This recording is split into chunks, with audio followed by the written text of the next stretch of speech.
Did that. What's going on, guys? I know a little late to the party, whatever the actual party is.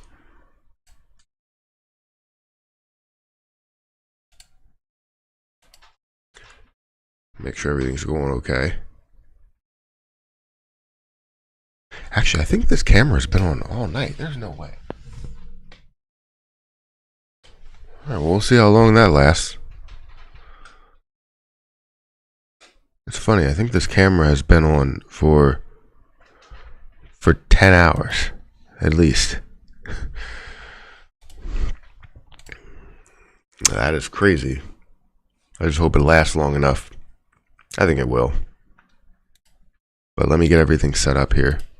Switch account.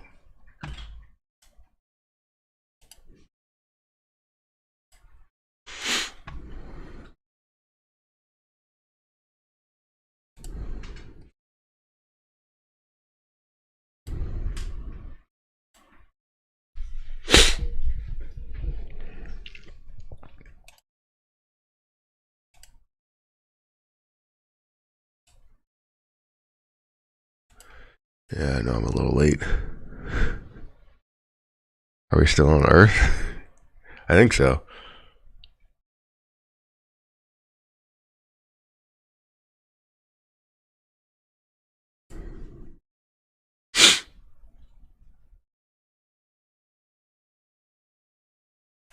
Just make sure everything is okay. I gotta put up the thumbnail, all that stuff.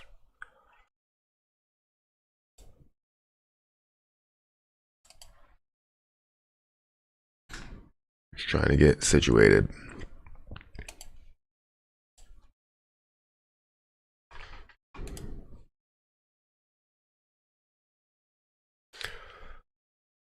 Tell you what though, I've never been this tired. We got 70 people watching. Make sure you guys hit that like button while you're in here. It does help out the channel a ton. It really does.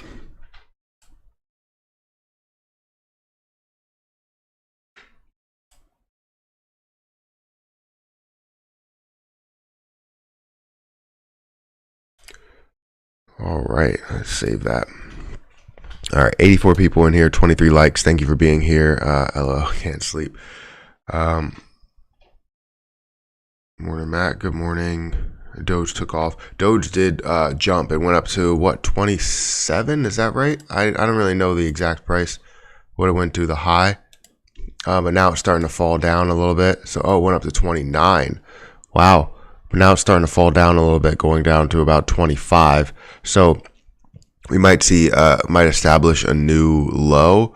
However, you never really know exactly where it's going to be, because cryptocurrency functions in a different way than the stock market. But yeah, I think 29 cents, really good. Good morning. Yo, bro, get Carl. Get Carl all buckled in. Bring extra catnip for the trip. He'll be, jumping all over the ship. I can't have that happen.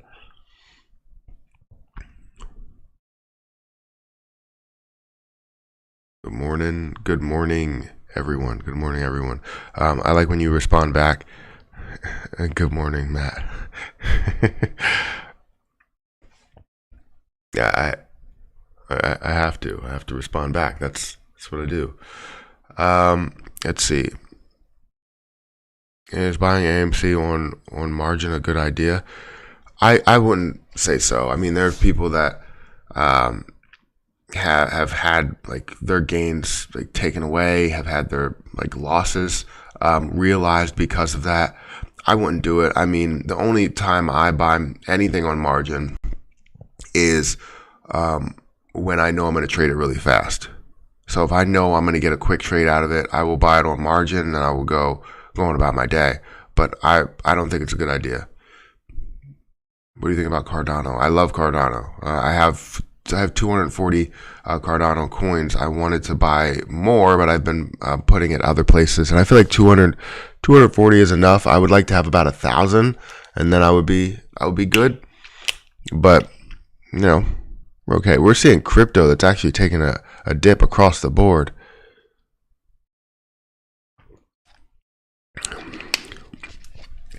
My ears keep like, I don't know, pulsating. It's just weird. What are your thoughts on Doge long term? Long term, where they hold is probably going to be somewhere around that $3 mark. It's probably going to get up to a high of $5, but then start to level out at $3. Just because if you're using it as a currency, as a transaction based currency, to where you can use it in different stores, and we end up implementing it in other businesses, then that's when it gets to be traded around, moved around. The volume ends up being very, very high. However, with the addition of 5.2 billion coins per year, it's probably going to hover somewhere around that $3 mark, and maybe even settle ultimately at like $1, and probably going to be tied to the dollar. You really need to check TNXP. Is that TNXP as a stock, or TNXP? $1. It's up 14% this morning. Has shown that, a little bit of consolidation down here at $1. It closed at $1.10. It's up 14%. That's crazy. Did get up to a high of $1.34, which would have been a really great gain. And the way that you're looking at this, it has the ability to easily get up to about 130. So probably retest those areas. It looks like it did test some of like close to those areas, but then pulled back. And now it looks like it's more or less hovering somewhere around this area. So retesting this point, breaking past that point, is not really a bad situation. That's good. I like it. Right now, the 15 moving average is in a more of a downward trend, but it's starting to come back. You're starting to see that massive jump when you see the curl of that 15 moving average.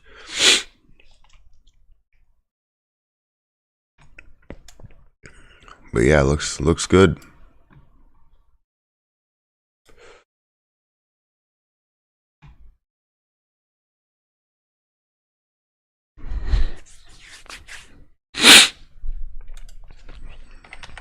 What's your morning views on TRCH? It looks like TRCH is starting to increase a little bit. It was up yesterday, I think, in the pre-market, right? Or no, sorry. It was down in the pre-market, and I think it increased throughout the day. Yeah, and then fell. So it increased to about 577, and then fell pretty dramatically. Didn't have any type of real jump from there. It kind of just had a couple of false breaks and then fell down. But then you've seen this from 4 o'clock in the morning. It dropped down to 4:45 and then had a large increase and then continued to make that move up. So what do I see with them? It's a little too early to see, but their movement is definitely spotty. It's not anything that's really predictable. I feel like my nose was bleeding for a second. That's not anything that's really predictable. I wish I had 3K bananas. What does that mean? But yeah, their movement is like not 100% predictable. But as we get closer and closer to the morning, we'll see how that's going to play out. But I don't have any firm predictions on what's going to happen with TRCH. It seems like a lot of the large impact that did happen already happened. So from 1171 down to a level of $4 or $5, right? So that level is more of this consolidation level where you are going to see a little bit of a jump multiple times, but I think it might settle somewhere around here without really decreasing too much more. Maybe getting to a low, I would say, of $4 ultimately, but I don't know. I don't see it going lower than that.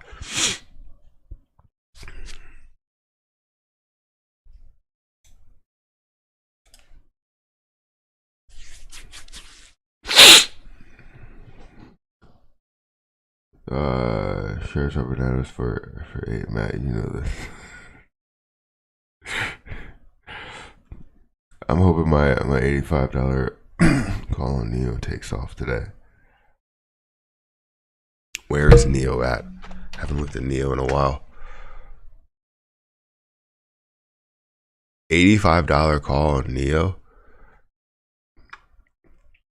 I don't know. I mean, today it's positive, but you're looking for $85.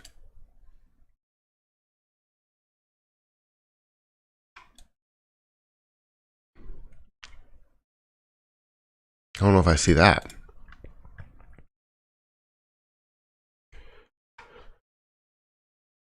I'm listening while cleaning pools here in the East Coast.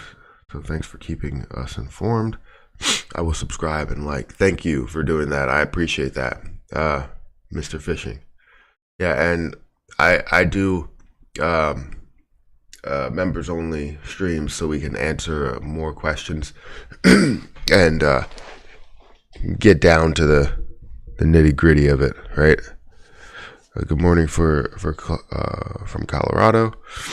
Just need to go to sleep and hope next week is the week for AMC. LOL, hold Abe strong. I'm there with you. We have. I hope next week we see something really, really big, and I even hope we see something good today. Tesla to 700 today. It's looking like it. It's looking like they're gonna get to 700. It's sorry, that's not even the right thing. So it's looking like it's gonna get to 700. I mean, it's at 690. So the movement, we would love to see it get to 700 because then that'll be a jump, a really decent jump.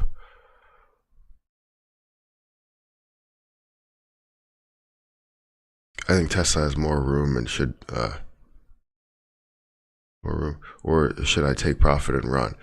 I think Tesla does have more room, but if you feel like you can find a better position, then it's always great to take profit, not to run. I don't know, because you never know what could happen. It could fall back down and get to, $600 again, and then you end up buying back in and finding that move back up. That's really something that I looked into. And I mean, I had about I don't really even know exactly what the total gain was per share, but I could have gained around $40 more, $50 more, depending on where it could get to. But I was just hoping to put more money into Dogecoin. I couldn't, because Dogecoin ended up increasing to 29 cents instead of decreasing to 21. So I was, stuck holding. Either way, that wasn't a loss that I had on Tesla. It was just a loss of opportunity, if that makes sense.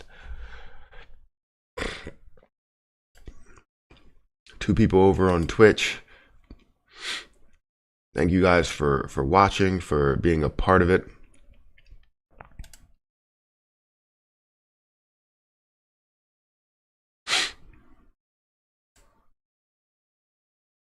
I just want to make sure that we have some other channels. Yeah. So guys, I have 3 channels here. If anybody is not subscribed to my MP Shorts channel or Matt Reacts channel, definitely check it out. I react to a lot of things, whether they're good videos or bad videos or music videos or whatever it actually is. I react to a ton of different things. And if you guys are interested in reactions and support me as a creator, then go and subscribe to my Matt Reacts channel. Any type of reactions, if you have any type of interviews that you have, please let me know. Let me know on Twitter. Let me know on Instagram, on the actual Matt Reacts channel. Let me know in the comment section, and we can react to a new video. So I will post that channel in the chat.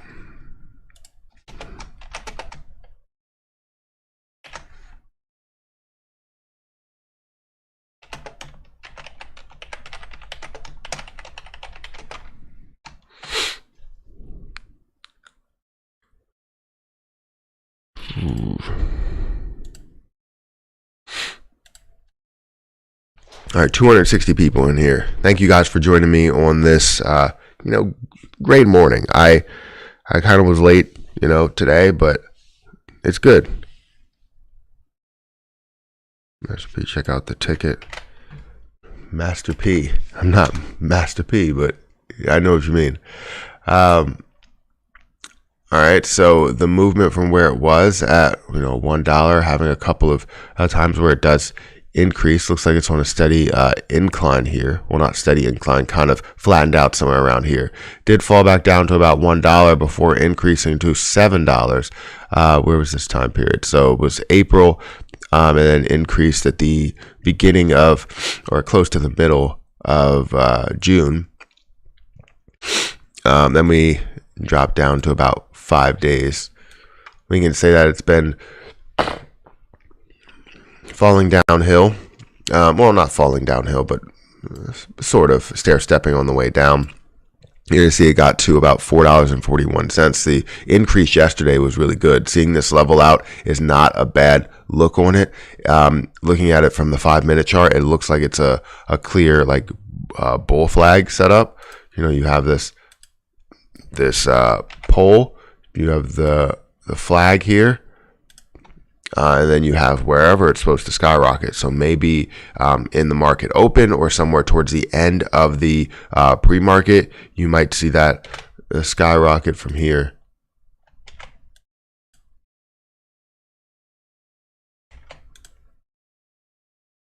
I can't even draw this because it's in the way. Sorry, this is a horrible. I cannot draw an arrow. For shoot. Anyways, there you go.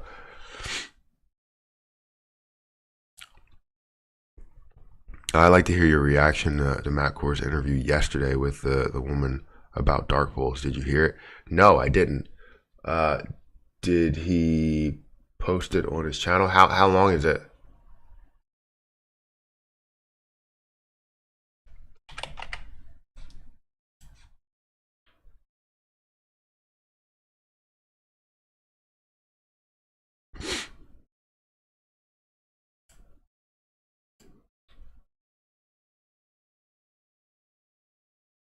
That's not it. Yeah, I'll have to check it out because I haven't seen it. He hasn't posted anything on his channel.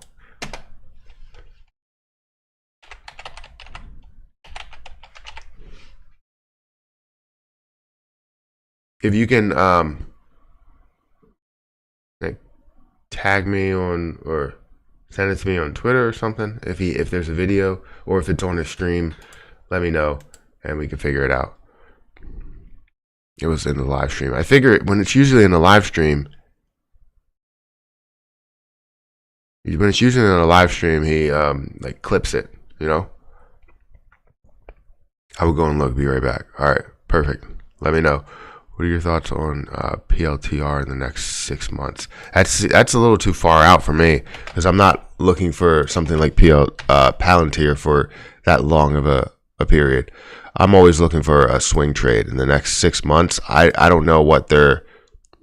I couldn't really care less about the news that comes out with them because I'm not looking for too many news breaks, because if I'm looking for short-term gains in something that doesn't have a dividend, then I would say I'm looking for them to probably drop down to lower and lower levels. Looks like they're on a steady incline here. Does not show any type of decrease really. Everything's a steady incline, which I love it. I love seeing that increase, that crossover of the 50 moving average to the 200 EMA, indicating that uptrend, breaking some of these higher levels, breaking this point as well, showing more strength on the way up, maybe getting to another test point of 27, another test point of 30. That's what I'm looking for short term. Next 6 months, I don't know. Morning, Matt. You should react to the new Shang-Chi trailer. Chef's kiss. Oh, really? I did see that. I think Marvel posted something, but I didn't check it out. Aiden's still sick, so I was trying to do as much as I could yesterday. Today, Eric is staying home, so good thing that I can get all of my work done with my 9 to 5, and also get a lot of my videos up, my streams up, and hang out with you guys here today.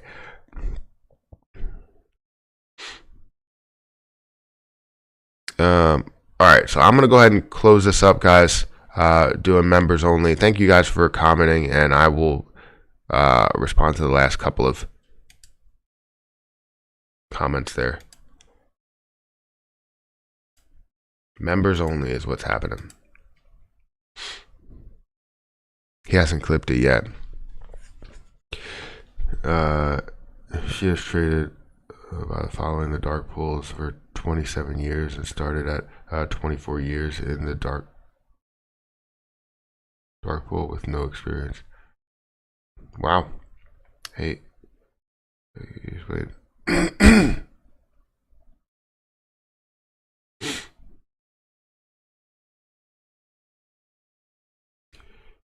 So you can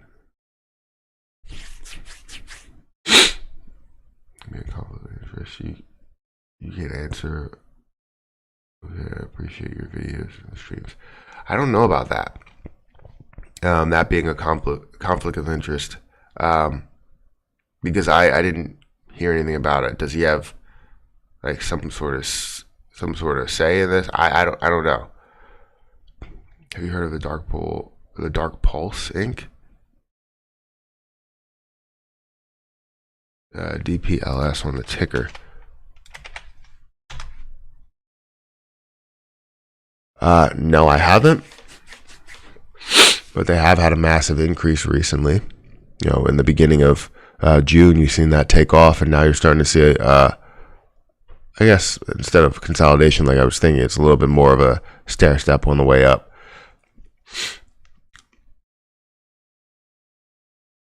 A woman took the wind out of Matt's sails. She told the truth about all the corruption on Wall Street. And what's her experience? She said that she has traded the following in the dark pool for 27 years and started at 24.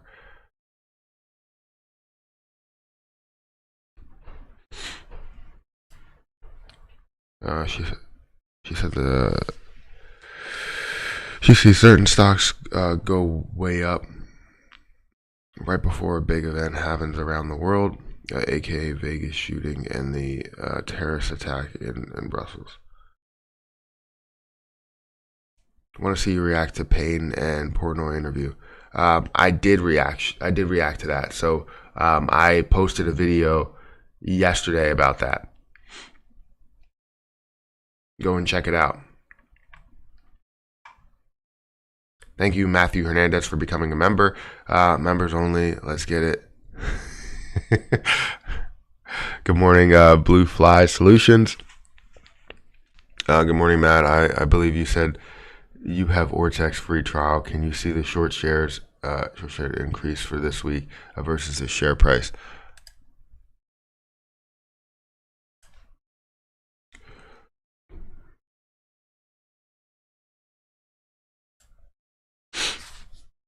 So it looks like the short interest did increase around 2.43%, up to about 14.44. You're seeing the shorted shares 85.008, which was reported yesterday. Let's see. Just getting used to really this platform here, but I do have the free trial. I'm probably gonna just pay for the full service and use it throughout. It looks like there were a total of 2.28 million shares borrowed. You had 3.63 shares borrowed. That's the borrowed change, and then the shares that were returned were 1.35. Now we know we can only take this we have to take this with a grain of salt because it's not all the data. And funny thing is, I was talking about the amount of the short volume ratio that we would see. Typically we see around 20, 21 or 22%. And I was saying with the action that we were seeing yesterday, it made sense that we would see them shorting over 22 to 25%. Well, I was wrong because they shorted 26%. So they shorted a lot higher than what they typically do because it was more of a low volume day. So 20 million shares of that 80 million was short volume.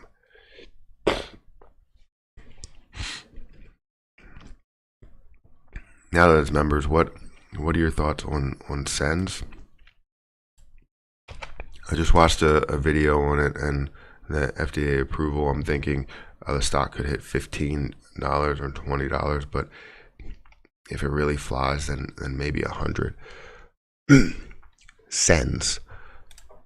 So I know a lot of people are bullish on Sens, where it's actually at. You're saying it has that FDA approval, but it's all based on what people want to do, what people are buying here. So I don't know. I don't see it right now, but I mean, it would have to be you would have to go into the news. Are you saying like long term that it's getting to 100? I wouldn't say that. I mean, I usually look at history and see the history dictates what the future will bring. But if it shows like mergers, new news that can increase the stock or whatever, even a reverse stock split that can bring the amount of shares down with a volume that's so high. If you're bringing those shares down, you can increase that price. Yes, you will end up increasing the price with the reverse stock split there, but then as you have the continued volume, you will see that go up. However, most times when you see a reverse stock split, it's because their volume is not high enough. It's not because they have too much volume. But let's look at what they are on Market Watch just to see. Stock Market Watch.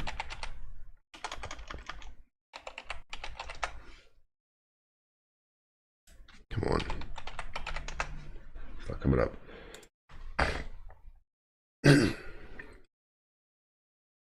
Yeah, so they have 428 million shares outstanding. Their short interest, or the amount of shorted shares. The short interest is, I would have to go into that, but the amount of shorted shares that they have is 81.99 million shares, which is 23% of the float, which is hovering around where AMC and GME are. It's probably a little bit more for AMC and GME because of the fact that you have a lot of that naked shorting that's going on. I would imagine you have probably some of the same here, but it does show an interest in it and where it can get to, especially at $1.70, showing a lot of strength at certain levels. So if it obviously got back to there, then that would be great for you to buy into that point and see that rise. We have had a large increase with a pretty decent fall here, followed by just more of like a V-shaped recovery here, a bounce off of $3 or so, and now currently at $3.68. So can I see it up there? I don't know. I would have to do a little bit more research into it to say that it would get up there. It does look like it is on a fast track to increase, especially with all of the shorted shares that are going out there. So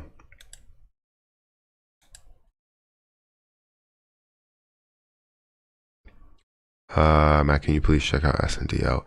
I want to stay on what's going on with AMC, but I guess we can definitely check. AMC is not really moving too much. It's at 0.6%. So people that are interested right now, it's at 0.6%. Let's see the movement for the day before we go into something else. I did want it to hold this. As you know from my video, you've seen these touch points here, and I wanted it to hold it, but I had a feeling it was going to break it just because of the way that the hedge funds end up working this. The way that this was flowing, it should have continued on that track. It actually broke the $57.30 mark, but it didn't. It ended up falling. You've seen the decrease. In the after hours, it started to increase a little bit, but then kind of fell and consolidated. So we'll see how this plays out the rest of the pre-market. The initial pre-market, you've seen that increase up to $56.65, and then really it leveled out, crossing the 200 EMA multiple times. So, and probably cross again. Very spotty movement. The volume is around 18,000 shares, which is not a lot. But, like I said, we'll see how that does play out there. Can you check out SNDL? So SNDL is completely barcoding. And it looks like it's for lack of volume. So I don't know how many, what's the public float of SNDL? Yeah, SNDL has 1.99 billion outstanding shares. So that makes it very tough for it to get to higher and higher prices, right? With the amount of volume that goes through it, the average volume is 212 million, right? And we understand that we had higher volume because of the fact that we just seen higher volume days. But looking at this, no matter how high the volume that we actually see, that comes nowhere close to the 1.99 billion shares that we have out there. The public float is 1.09 billion. The shares outstanding is 1.99. Total short interest, though, is 23.35%. If you obviously have a lot of volume that goes into SNDL, this price can skyrocket. So that's why a lot of people are excited about where SNDL can go. But it starts to get to ridiculous, market cap numbers when you look at it increasing to $10 and $20 and all of those other levels. But right now it's barcoding. Let's look at the last month, and we can see that where it currently is, it does show strength above that. So at $1.25, at $1.50.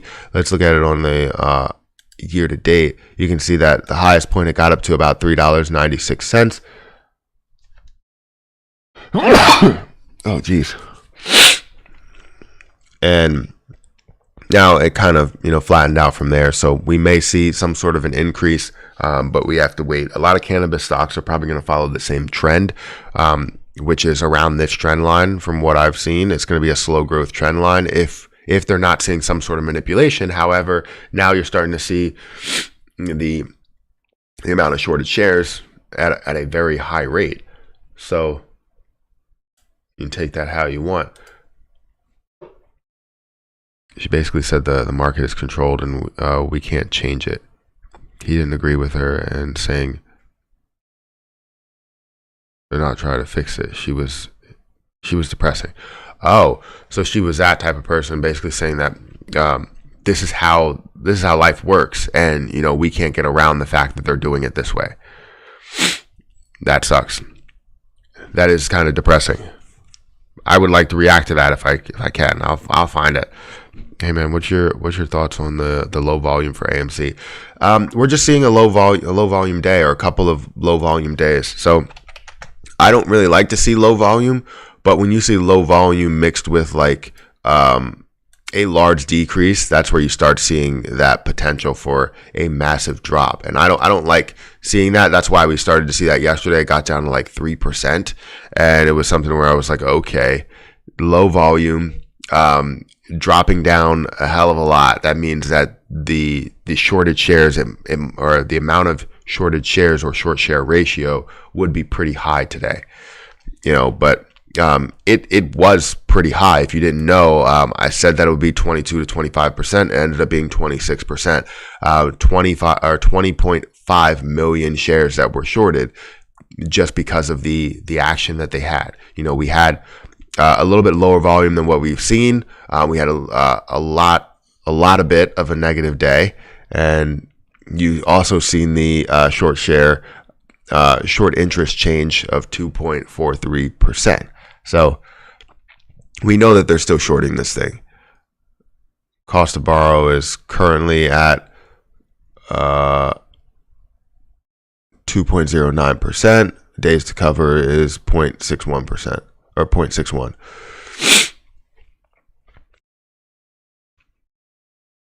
All right. And I don't know how much I believe of this. I guess maybe seeing this on the reporting day of 85 million, making it look different, because you see the increase that we've seen from 94 to 100 million shares. You know that they're still shorting it. Are they shorting more in the dark pool? I don't really know all of the logistics of the dark pool, but the short share decrease doesn't really make sense. They must have tried to, catch it on a good day. Let's see. Hey man, what's your thoughts on the? Oh, I just read that. This is the global head of operations at Citadel and Citadel Securities, and is responsible for products across the asset servicing, billing, cash management, clearinghouse, collateral management, etc. It seems like if you have one person that dips their hand in everything, that's probably not the best. That usually calls for like a very illegal company. Just think of something, and it's a funny movie, Get Hard, with Kevin Hart and Will Ferrell, and how he was like, just to start this, it's very complicated. Kevin is the center of all of this, and he's like, Kevin has connections to accounts receivable, has connections to accounting, has connections to the clearinghouse, has connections to like all of these different points. And then he's just like, what do you mean? It's not complicated. It's Kevin. Kevin did it. Like that's basically what it is. Sorry, I joined. Explain who he was. No, it's good. Thank you for doing that. I'm missing a lot of super chats here because of requests. So let's try and go through some stuff. So right now we're at 0.56%, or 0.56%. Much love though. No, I appreciate you explaining it, joining to explain. I love that, just to break it down for a lot of people who don't understand or know.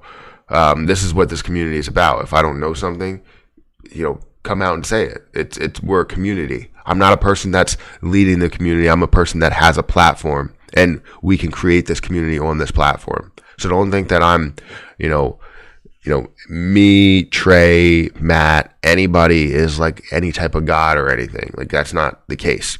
We have platforms, and we're here to share that platform with you guys. And if you have any type of addition to it, we can go from there. Warner Bro coming back from Korea. I also read an email he received from Ortex that was heads of email to state that AMC short interest percentage.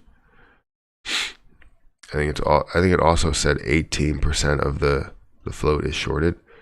18 total percent of the float. I think it's 20 something. Yesterday was 26. If we look at Market Watch and we break down, and I understand, can't really trust all the sources, but if we look at AMC Entertainment on Market Watch, I guess it's right. Looking at it saying that 17% of the flow is shorted. It was around 20, and now it's 17% based on the decrease in the shorted shares. So this was obviously they know when things are being reported. So then this was some sort of issue, a huge issue, to where that did drop from 100 million down to 85 million. So it dropped the short float to 17%. And that's what sucks, because they're manipulating this number right here. And I wouldn't be surprised if they find a way to manipulate it on the next reporting day of it being down to 50 and making it look like they're covering their shorts when they're really not. They're just doing it for the reporting day, and then they short the hell out of it the next day after that. That's what they're making it seem like. Oh, now short interest change says NA. Starting a new day. Starting a brand new day.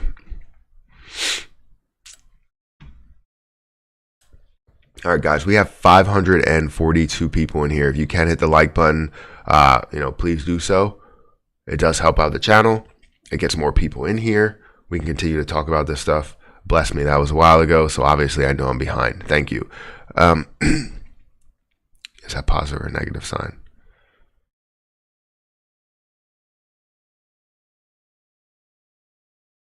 Thank you for really getting involved in explaining sends. It means a lot. Yeah, no problem. In term paper The term paper hands has been officially changed to Portnoy. Yeah, I have no idea why he's like the things that he said in that interview. If I had a chance to check out that interview and my reaction to it, check it out. The link is pinned to the chat. It's like maybe a 12-minute video or something, and it's funny because Charles calls him a little bitch, and it's just like I don't know, I was just laughing. It was so funny. I had to rewind it too. I don't know if I call it rewind it, but I had to go back in the timeline, like Loki. Loki.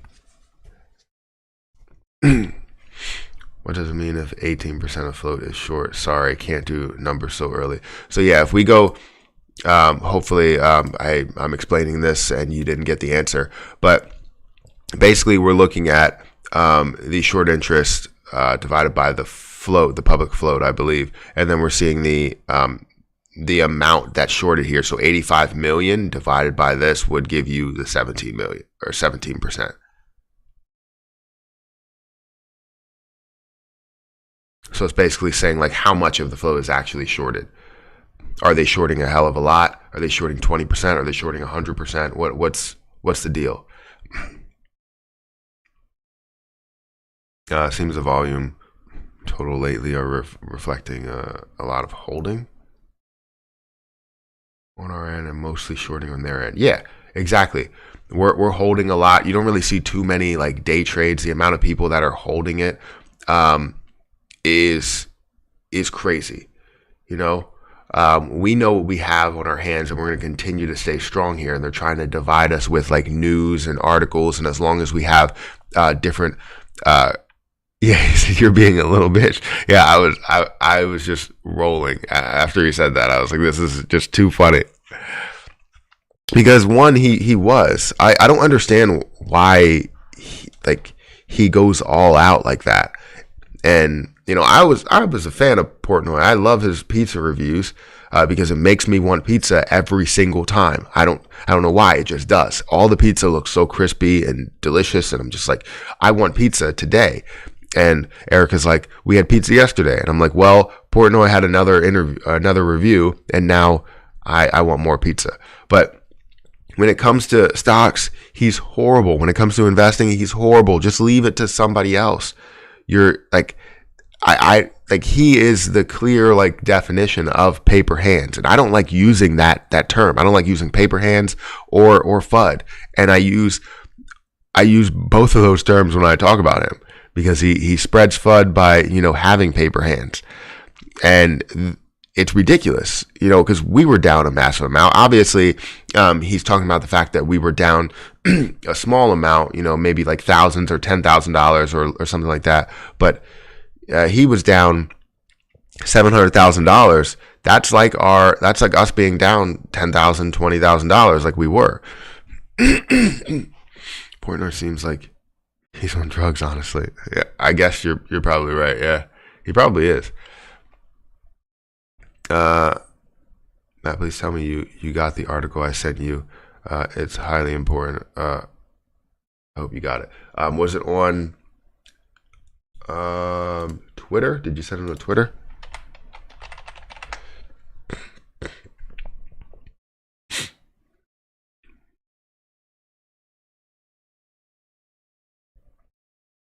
That 6 hours ago. Check my last tweet out, man. You won't be surprised. I bet it's a good thing for us apes.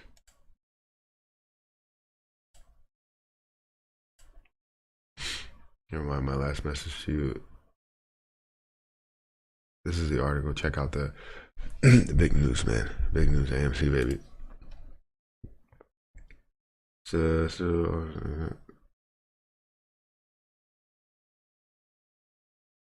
Raided today by police.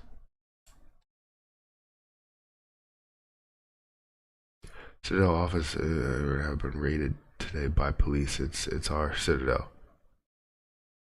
I don't know yet if where's the actual article?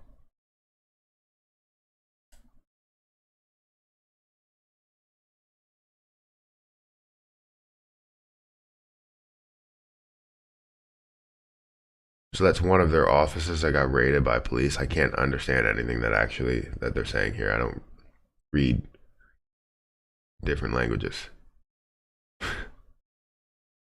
But that's crazy. That's good news. That's the management's. If some other apes could link two citadels together, it would be a strong enough argument that Citadel is engaging in questionable behavior. The article is in Spanish and it's hard to translate. Yeah, I don't know. I don't know how to translate it. If someone else can read it, if someone else can read that article, has anybody else seen that article on Citadel's offices being raided? They were money laundering. Wow. I could have I could have guessed it. I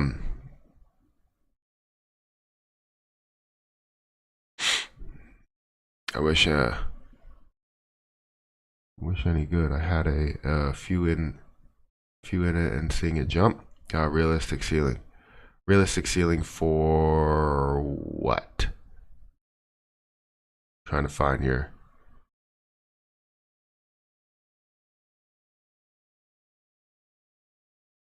Did I miss something? Oh, Wish. Okay. I didn't see that as a ticker symbol. I was like, Wish any good. So Wish is Wish any good. So I see Wish as a more of a swing trade for me. Anytime I see, or a day trade, because you see a lot of movement from $12 up to $14. You're going to see a ton of movement in one day. And you can actually get a decent day trade out of it from a lot of different moves. But you want to make sure you pick it out on a day to where you do see a lot of volume going into it. You can see a lot of fluctuation. Right now, this is definitely the time where you are going to be able to get a decent day trade out of it. You can end up getting a good swing trade from like 11 to 14 if you're willing to wait out a lot of this, consolidation here, and then even see higher than that. I don't really know what their short percentage is. I would just like to look at all that stuff to see what people are seeing in it, because it's more than just, at this point, it's more than just looking at fundamentals. But you can see that they have 501 million shares outstanding. The float is only 5%, so it's not something that's set up for just an increase based on that alone. But it seems like people are really backing it and staying behind it, so it's all based on popularity for Wish, not really on fundamentals or anything like that. It's all based on popularity, and that's what people are getting into. Is they're growing this thing, left and right, really. So you can definitely see some sort of a day trade or a swing trade with Wish. That's what I'm thinking of. Realistic ceiling, kind of unknown. If I was looking at it, let's see, 6 months, I guess realistic ceiling for them would possibly be at that $32 mark, but it's so short of life. When you look at this, it started at 21, between that $20 mark. Carl, stop rubbing my leg. Jesus, get out of here, you cat. But you did see it drop down, and now you're starting to see it retest certain areas. So seeing that retest and that break of that retest was good, but it was a very quick break of the retest, and then ended up falling pretty quickly. So I would say if you're looking for a spot, you probably want to see $15, maybe another retest at $19 or so, but it all depends if it holds, if it doesn't resist at 15. Currently at 1470, so you might see that pull back. It could break through it. If it breaks through it, that's an indication of an uptrend. That would be good. Yeah, everybody hit that like button.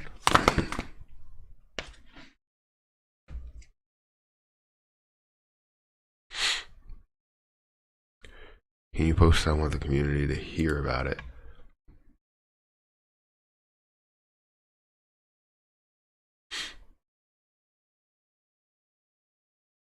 Yeah, let's see.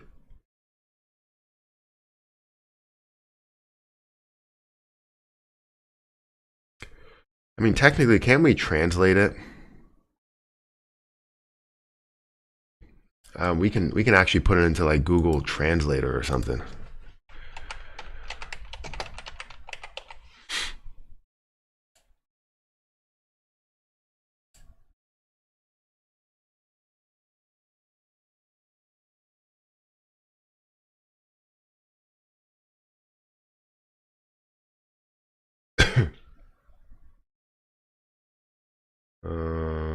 Let's see. Give me a second.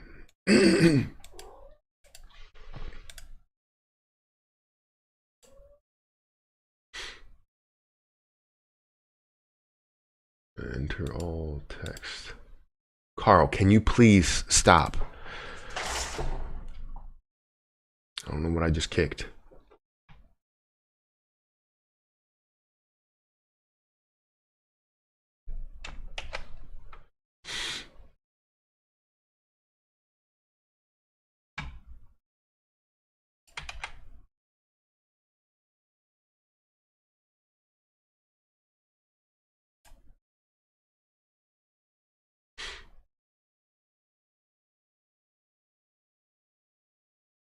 Yeah, well, I'll go with this. And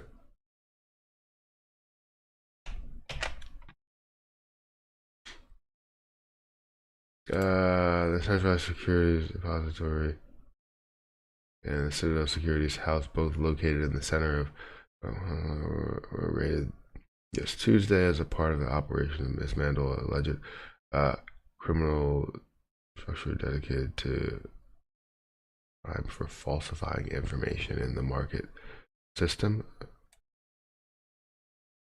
Huh. Yeah, I'm gonna copy that. I don't know if that's got to be more than 100 and is it 180 180 characters. Let me see if I can. Whoops, I wanted to retweet quote it.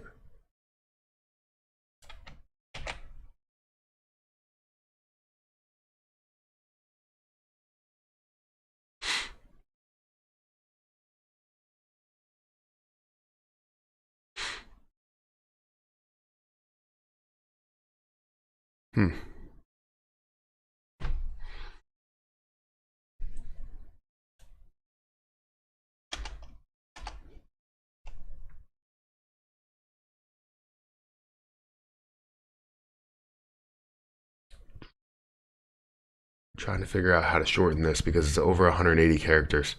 It's like 4 letters over 180 characters.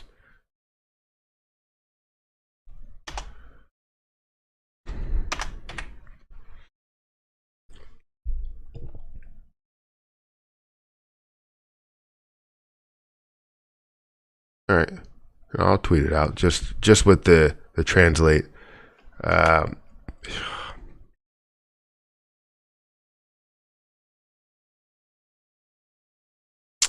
don't know if that's good. I guess we'll figure it out.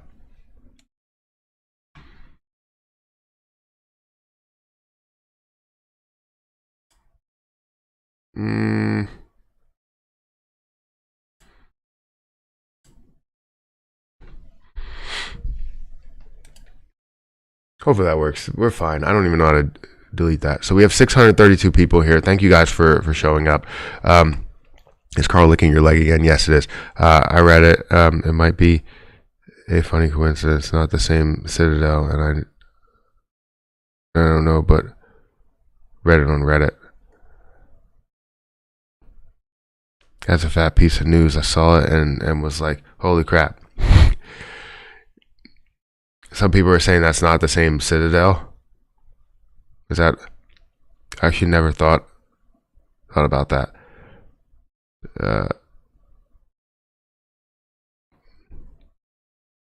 Did you hear about GME possibly being added to the Russell 1000? I did hear about that a while ago. Citadel offices in here have been raided today by police. It is our Citadel speculation on Reddit. Yeah, so I just posted something about it. If you guys want to translate it, just slowly translate it into Google Translate. They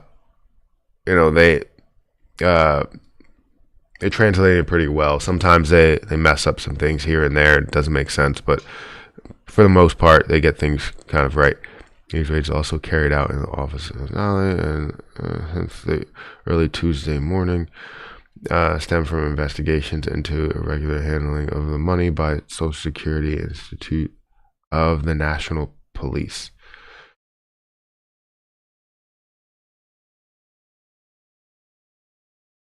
So yeah, that's interesting. That's very interesting.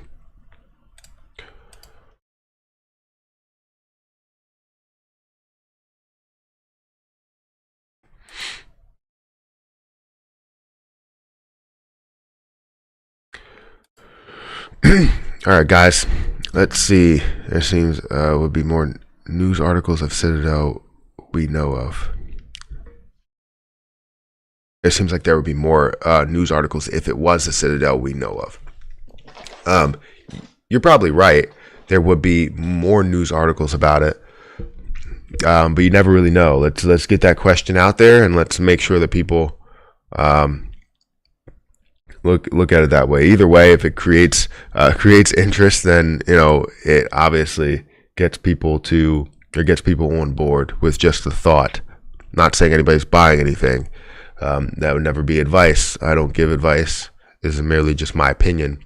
None of this is financial advice, which I don't know if I have in the description. Ecuador, I believe. Is that what that is?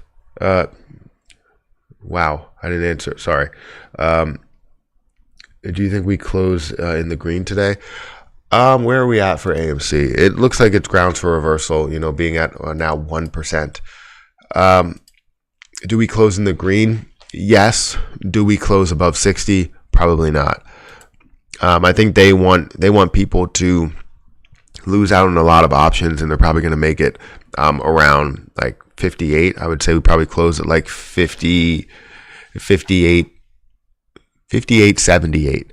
That's a bold prediction right there, because it's not even close to the day even getting started.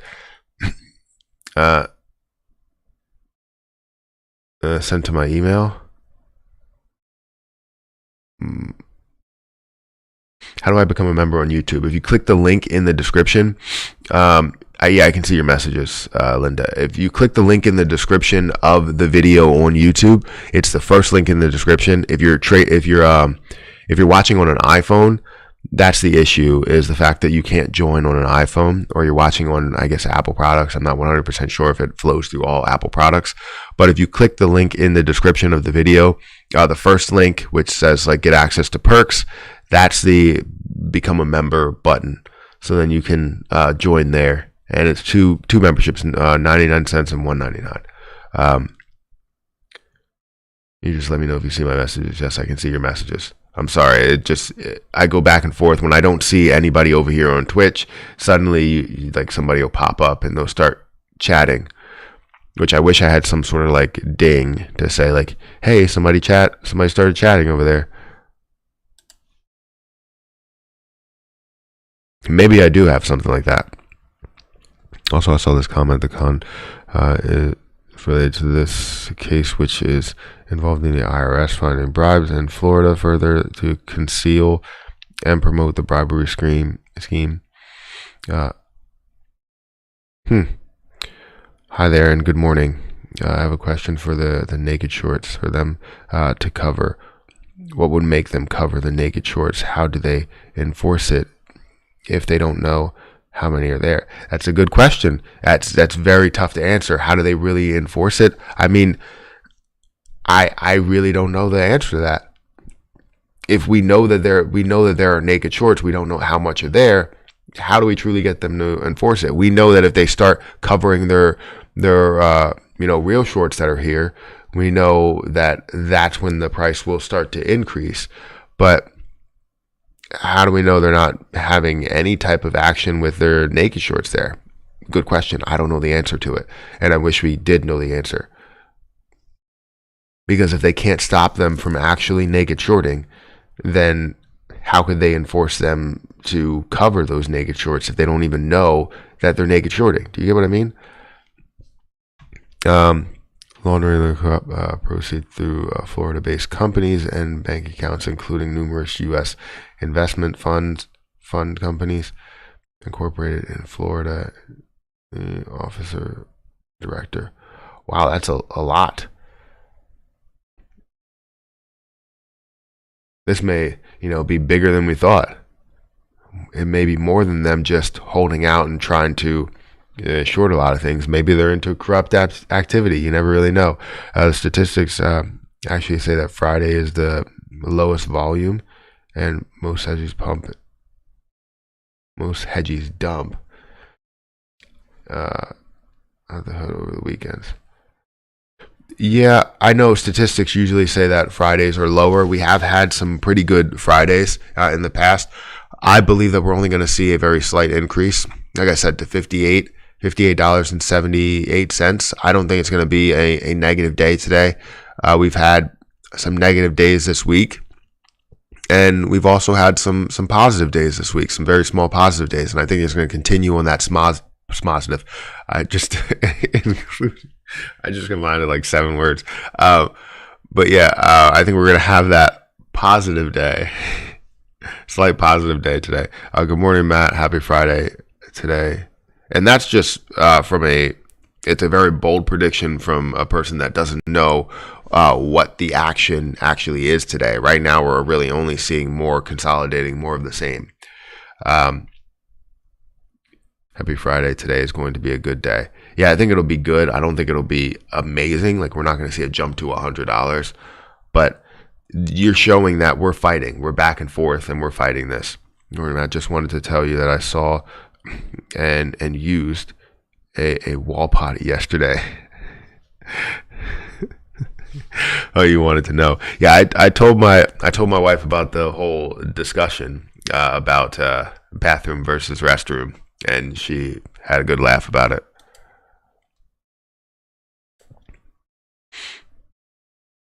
Sneaky snakes. That's so absurd. I know. I just sent the link through Discord.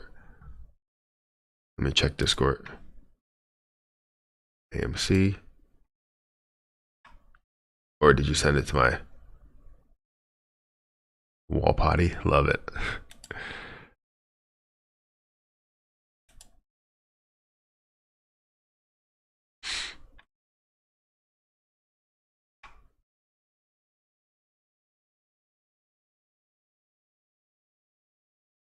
I don't see anything in here.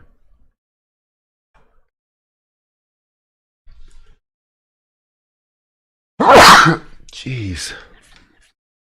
I sneezed so hard I hurt my shoulder blade. Well, that's not good. Sometimes that happens. Sometimes it happens. All right, so we got 659 people in here, guys. If you can hit the like button, it does help out the channel. If you want to become a member, make it 99 cents so we can have this community here just to, talk back and forth. I try and answer about 80 to 90% of the comments that come through.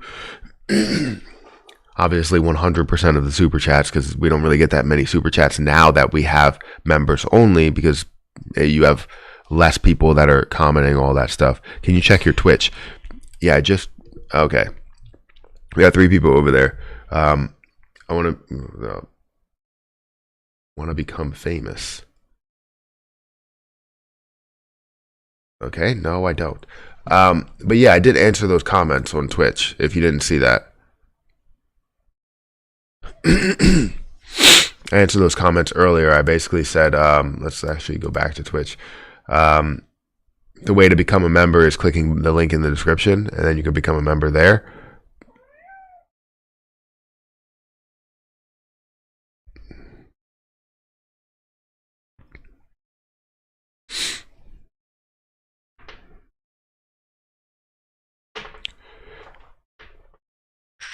True sign of old age, I guess.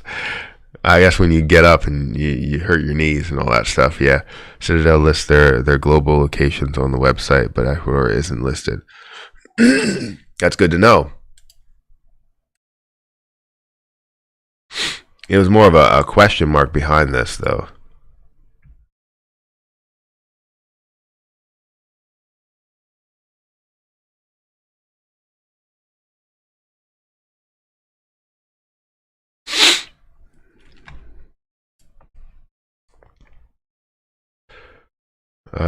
Do you believe Dogecoin will go back down in the next week or so? I think right now it's decreasing, but do I believe it will go back down to 16? It's a possibility. If it does, I'm ready to buy a lot more. You know what I mean? So I'm here with a ton, ready to buy a lot more, and it is dropping. It's down to $25 now from that high point, I believe, of 29 it got to. What are we looking at? That's the wrong one. I'm looking at the wrong price here. So it's at 24 from getting to 29. So it broke that point here. I don't know why Carl keeps rubbing against me, and he has an issue.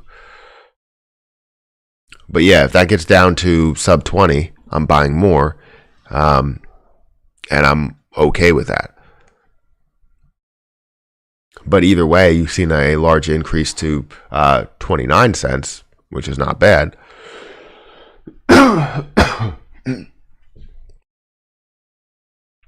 Carl, get out of here.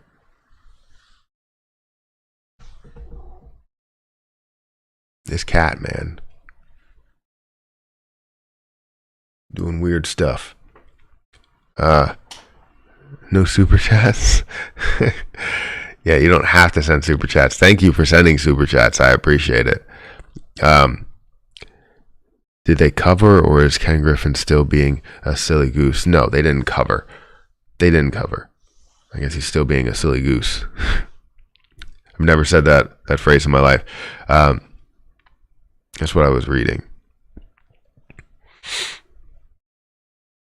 Good morning, Matt. Nice call on Doge. Thank you. Thank you. I do see that it is pulling back down at the moment. You're seeing people pull out of the position.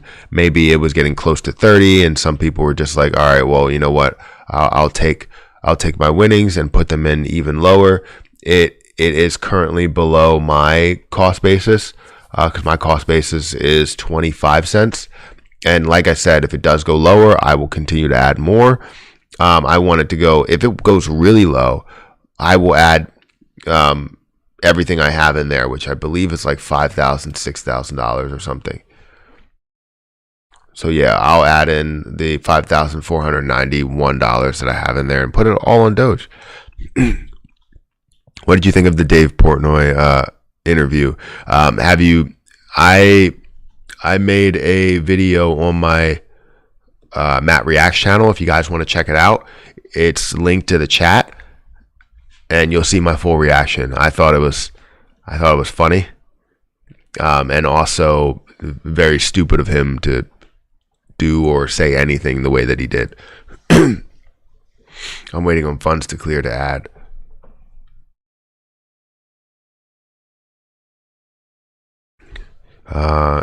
If they're related to the U.S. Citadel, media won't to the U.S. Citadel. Our media won't report on it, on that article, until they are forced to. It doesn't support their overall narrative. Dumb money, right? Yeah, I guess you're right. There's a lot of things that just go wrong there. But the only thing is, like, I mean, you obviously look at the locations. You would like to see that listed on their locations.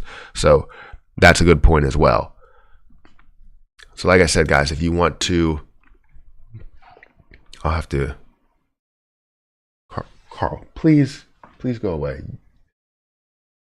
Jesus, man. Is he telling me to invest in something or what? But yeah, if you go to my channel, come on.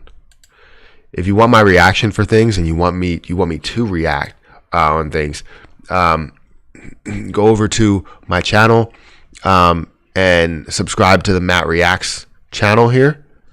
I tried to search for Matt Core's interview, but I guess he hasn't posted it yet, the Dark Pool interview, but I guess he has it on his live stream, which I'll have to check that out. I don't know how long it is. Is it like 8 minutes, or did he talk to her for like 30 minutes, or like how long was it? But yeah, you can go to Matt Reacts and you can see that I have different reactions here. So if you want me to react to any type of AMC news, anything that's out there, let me know. And we can always make that reaction video really quick.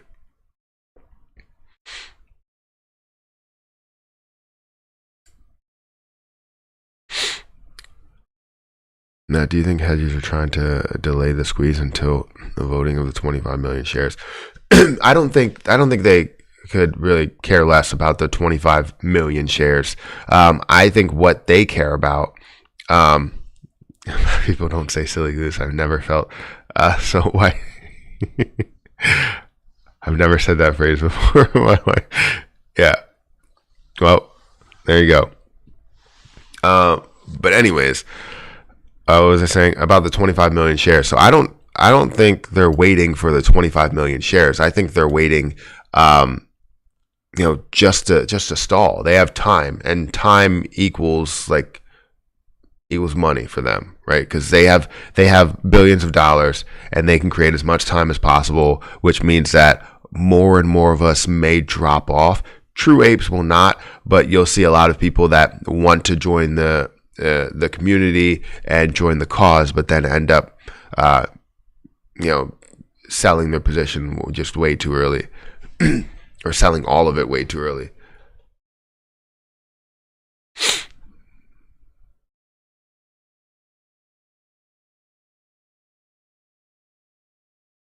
He talked to her for quite a while. Okay, yeah, so that's why I don't want to have a reaction video that's crazy. So I would have to pick out points of his live stream to basically key in on, and hopefully it's not too long. I want to make it probably like a 10-minute video at max. So I would need to pick out some points.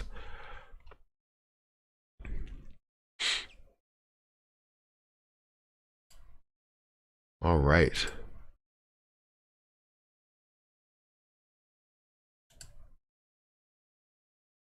Holding.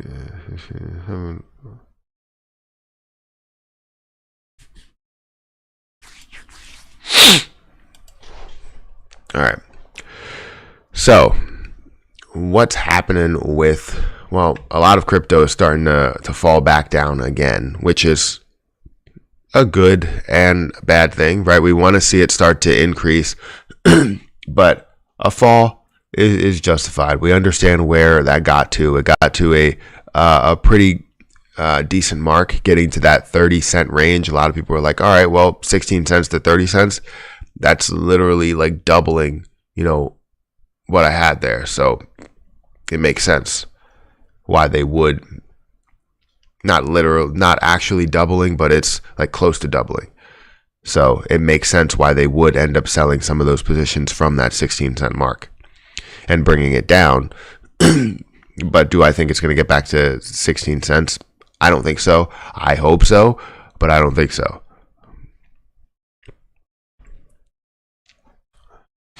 Fintel says short interest on TRCH is 33%. Wow, I know it's not precise, but still.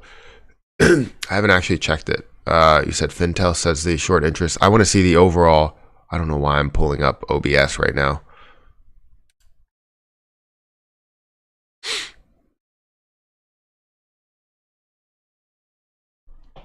Yeah, I don't know why I'm pulling up OBS. Technically, if I wanted to, I could stream on OBS and I can stream on Streamlabs OBS, but that might take up too much. Yeah, I agree. I believe it will go back down, like you always say. What goes up must come down to meet the higher highs. Yes, 100% true. I'm a member on Patreon and Discord.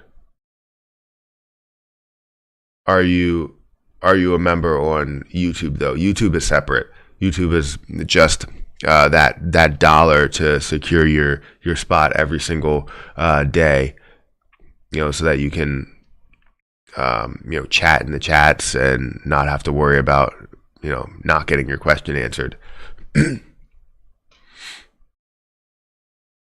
Still can't do it. So all right, let me see something. So hopefully you're watching right now. So I'm gonna go to my channel. Yeah, let me go here. Give me a second. I'm gonna go here, and we're gonna bring this up. And then what we're gonna do is we're gonna go into the live stream here. So when we go into the live stream, right? I pause it. If you go down here, typically it says join. And if it doesn't say join next to the subscribe button, it says analytics and edit video for me because it's my channel. But if it doesn't say join, that means you're probably on an iPhone. What you need to do is go into the description right here and click this link below, join this channel to get access to perks. So then you click that and it's going to bring up I believe it'll bring up my my channel to join. So you should be able to join somewhere around here. I thought it would bring up like the actual pop-up window. I'm pretty sure that was it. Yeah, so go ahead and do that and you'll be able to join that. That should be all you need to do. If you could do it from the browser, I think that'll work even better. So sorry for making this complicated. I mean, it's only complicated for some people. I feel like Apple made it complicated for everybody.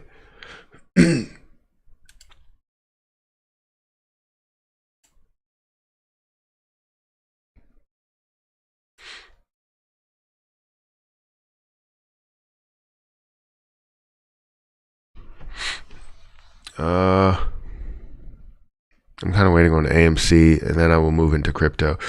Yeah, I mean, for me, I'm in both, but I have my shares in AMC, and I'm sitting on those and making my move as I see different opportunities. But I also have other money that comes in the door as well that I can put into other areas. Right now, it's literally just, you know, buy and hold, and that's what it's all about. Now, I'm not a financial advisor. This is merely just my opinion, but I definitely see it as a point to where they could make this last for a really, really long time. It looks like XRP is at certain levels, but can't do anything about that. Not now, at least. I do want to check out Coinbase, because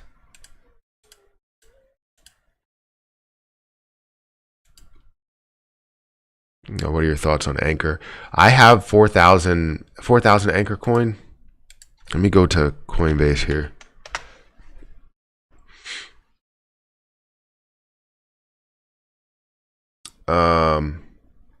So ADA actually had a positive change today. That's good. But if I go to different coins, I bought ICP at lower levels. I believe at 35. So yeah, I bought it at like 30, I think 35. Which I'm cool with, because I definitely see the potential in where ICP can get to, as long as, you know, you obviously see the popularity within that position. So I hold 10 of ICP, which I probably will buy some more of those. I do hold 2,426 Anchor. I do feel like that's a good position. I'll probably add to that. I don't know what their current price is. It's at 7 cents. So I most likely will buy more. Right now, the circulating supply is 7 billion.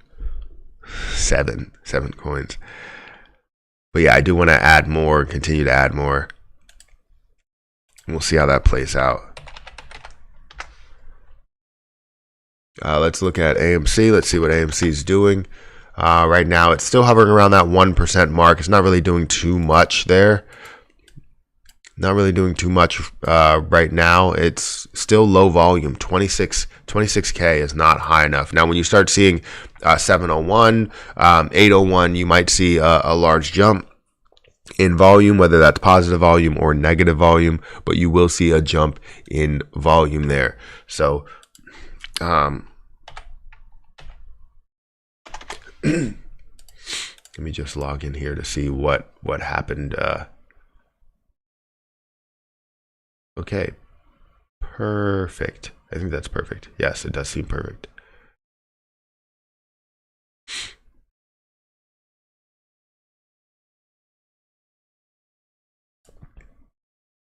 All right.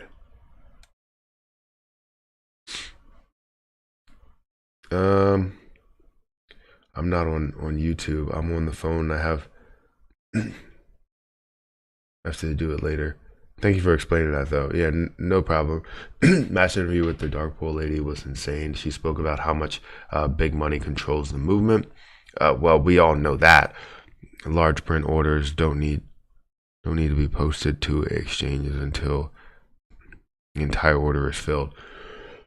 So what you're saying is that we won't actually even see it on like the level 2s at all until the full order is filled, instead of seeing it as a limit order that's coming up or seeing it as a large order that's coming up in a certain level. We won't see it until it actually is filled, until the order goes through. Interesting. I didn't know that.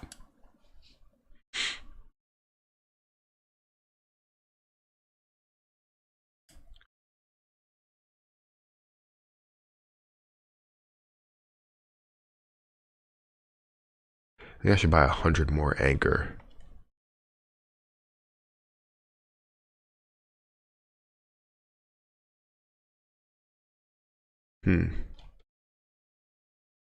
Maybe I should. Maybe I shouldn't.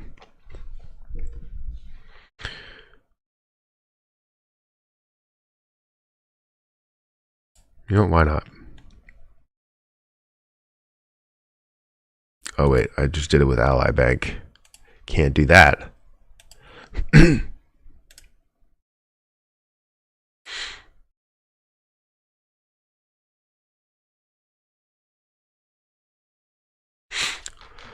on, there we go. Transaction success. All right, let's see. What are your? I just read that. Go to Crinkle Kitten's Twitter. He has posted about the raid. Said several offices are temporarily closed. Really? Several offices. That's interesting. Crinkle Kittens.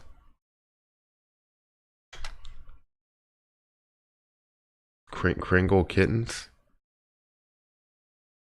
I don't know who that is. I tried to type it in, it didn't come up. What's the @ Do you know what the @ is? XRP isn't great. See Andre Jake's video. I mean, Andre Jake's video, his videos are great. Don't get me wrong, he does a lot of research. Him, Graham Stephan, all of these people do a lot of research. But I don't think they know the crux of what's actually going on. You know what I mean? So I don't think XRP is great. I just think it has potential to gain you double or triple your money at this moment. So I don't think the usability of a lot of coins are great, but I think the popularity of them and the growth that you could see from there is great. Matt, where's your Discord link again? I think it's the second link in the description. So yeah, the second link in the description is the Discord link. Someone said they posted something in Discord, but I didn't see anything in Discord here. I don't see anything in the AMC.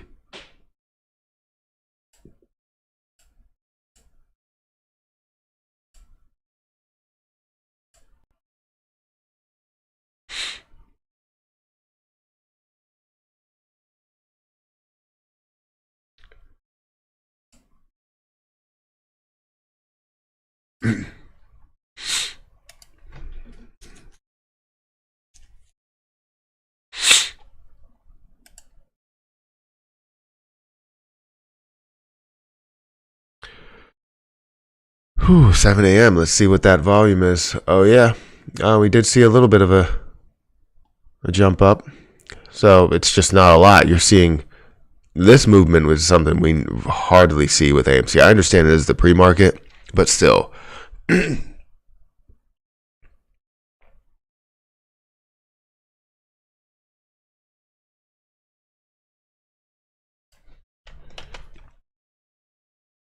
That's why I just tried to look up. It didn't come up. Crinkle Kitten. I guess it did come up now.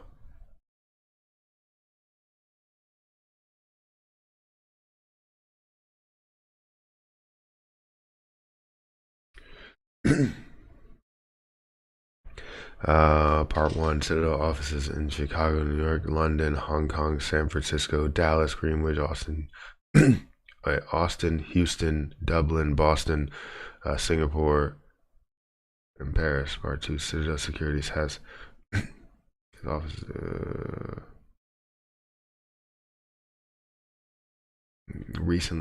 got recently closed. Check your sources. Interesting.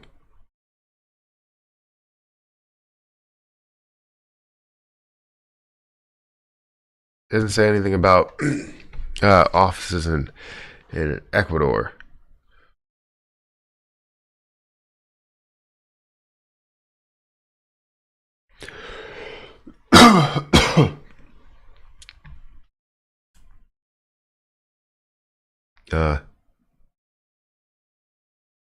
He's incognito. He's done an interview with TMI. He's an executive of hedge fund. Okay.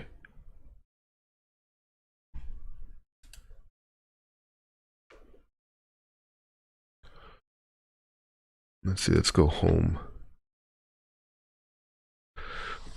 Let's see. Where are we at for AMC?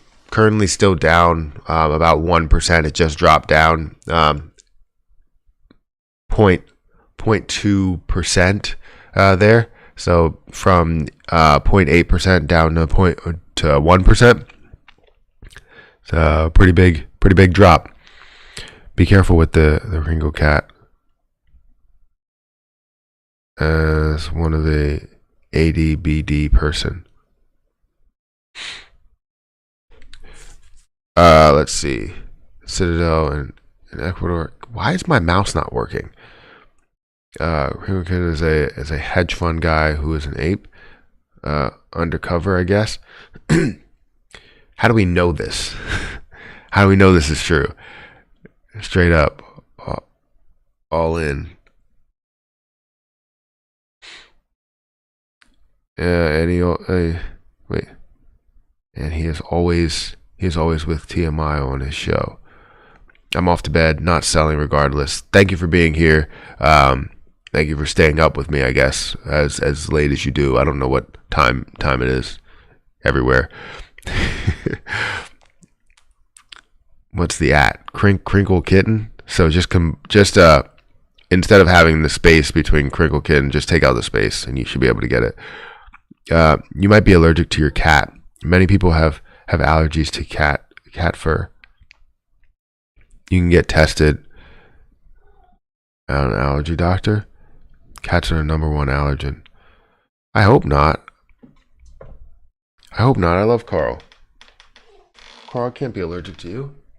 No. If I am, I will put up with it. Because I love Carl. Daisy, not so much, but I love Carl. Right, Carl? I know, man. I can't be allergic to you. Poor Daisy. No, she's okay. I'm just joking. Like, I obviously like Carl a lot more. We're the only boys in the house, you know? We're the only guys in this house. And you have my wife, you have two daughters, and you have Daisy, and then you have Emmy. All of them are girls. So I have to stick with Carl. Me and Carl roll together. When you get me, you get Carl too.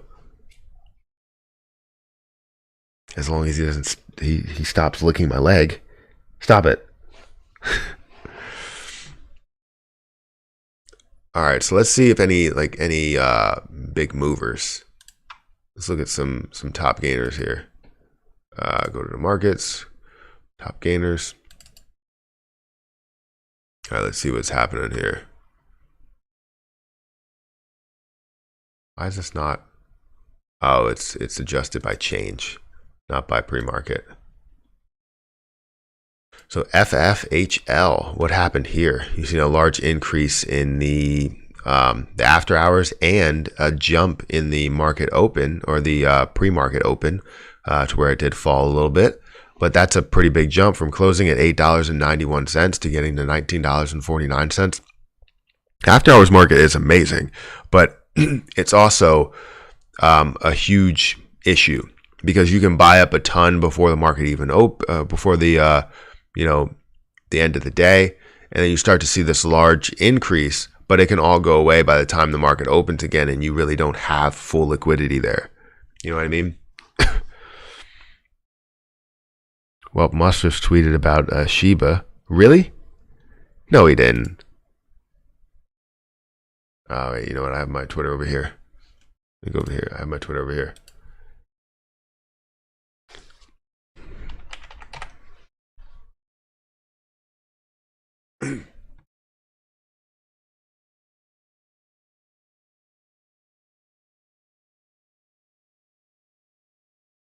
My Shiba Inu will be named Floki.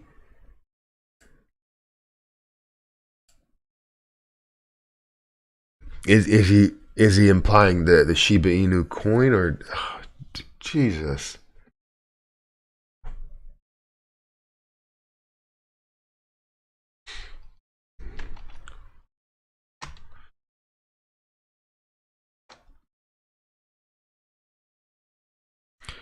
Um.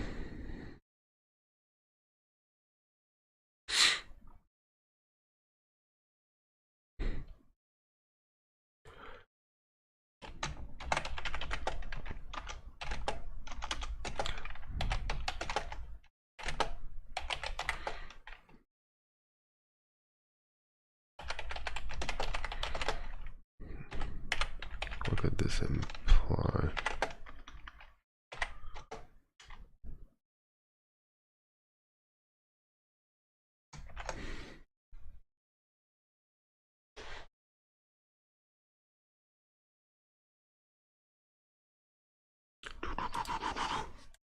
Let me just make sure. Wait a second.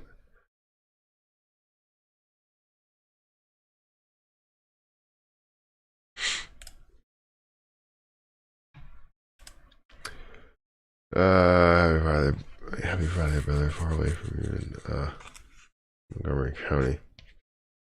Question. At 1K, sure. No advice, but would you invest in AMC Doge? You have 1K. Would you invest in AMC Doge XRP? I would probably, if I was looking at it, I don't need to answer this because I don't know if they're watching. I'll have to answer it later. Yeah, I'll answer that later. All right. I had a cat almost my whole life. I did an allergy test and it was true. It gave my cats away. Put me in the hospital. The older I got, the worse it got. Well, that's really bad. I don't want that to happen. I know Carl's probably gonna be long gone by the time I get to like old age, but I don't know if we will have other cats. Erica really doesn't. It's not that she doesn't like the cats. It's the fact that they throw up and mess up the couch that we just bought. We have to clean it every single day. He needs to tweet about Doge. Damn it! I know. I don't understand it because Shiba Inu, unless they have some sort of hidden value to them, Shiba coin can only get up to a certain level. In my opinion, I don't think it can get up to 1 penny based on the amount of. I mean, if you wanted to just say market cap is completely out of the window, then yes, you can go ahead and say that. But either way, you're looking at Shiba, and when that gets to 1 penny, it ends up being worth a hell of a lot. Like it will take a lot for it to get up there. TRCH is up. Yeah, TRCH was up earlier today. Yeah, it was up 5%, and it's up 5.6%. So not bad of a move. It's just I think this is gonna hover around that $5 mark, $4 mark, and that's where it's gonna stay. I don't know if we'll see that jump up to $11. That's my opinion, though. Can you make a video about Carl or something? There's a lot of us wanting to see him, and you're always talking about him. I think he deserves some fame. Yeah, I guess you're right. Where's he at? I don't know where he went. He's probably laying on the couch now. PSFE is being talked about.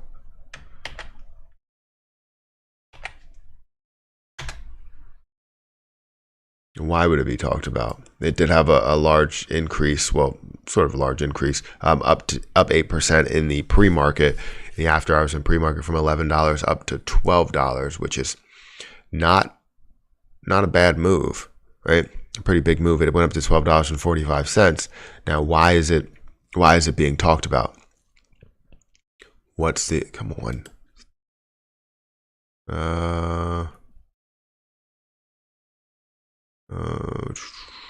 Target price announced is $15 per share by BMO Capital. So where it is currently. In what time period though? I mean, it had a target price of $15 per share on the 18th. And currently the 25th. Where was it at on the 18th? God, this freaking mouse. This is a $100+ mouse. I should have just bought a damn wired one. Freaking pissing me off. Can't deal with that. All right, let's go back to the 18th.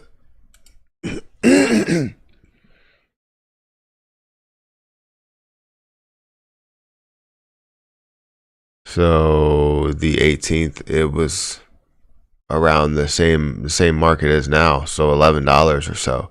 Target price is $15. So seeing that get up to these points of $12.45 is not a bad option. It has been up to these ranges. It has been up to $15 before. Has decreased quite a bit. You look at year to date, and it's sort of new. Right, you can see that large mountain that it created up to $19 and it stair stepped on the way down. So, are we going to see this settle anywhere, or is this going to continue to drop down? Because it looks like it's on a downward trend. So, even though it has a target price of 15, you might be waiting a little bit to see the full dip, you know?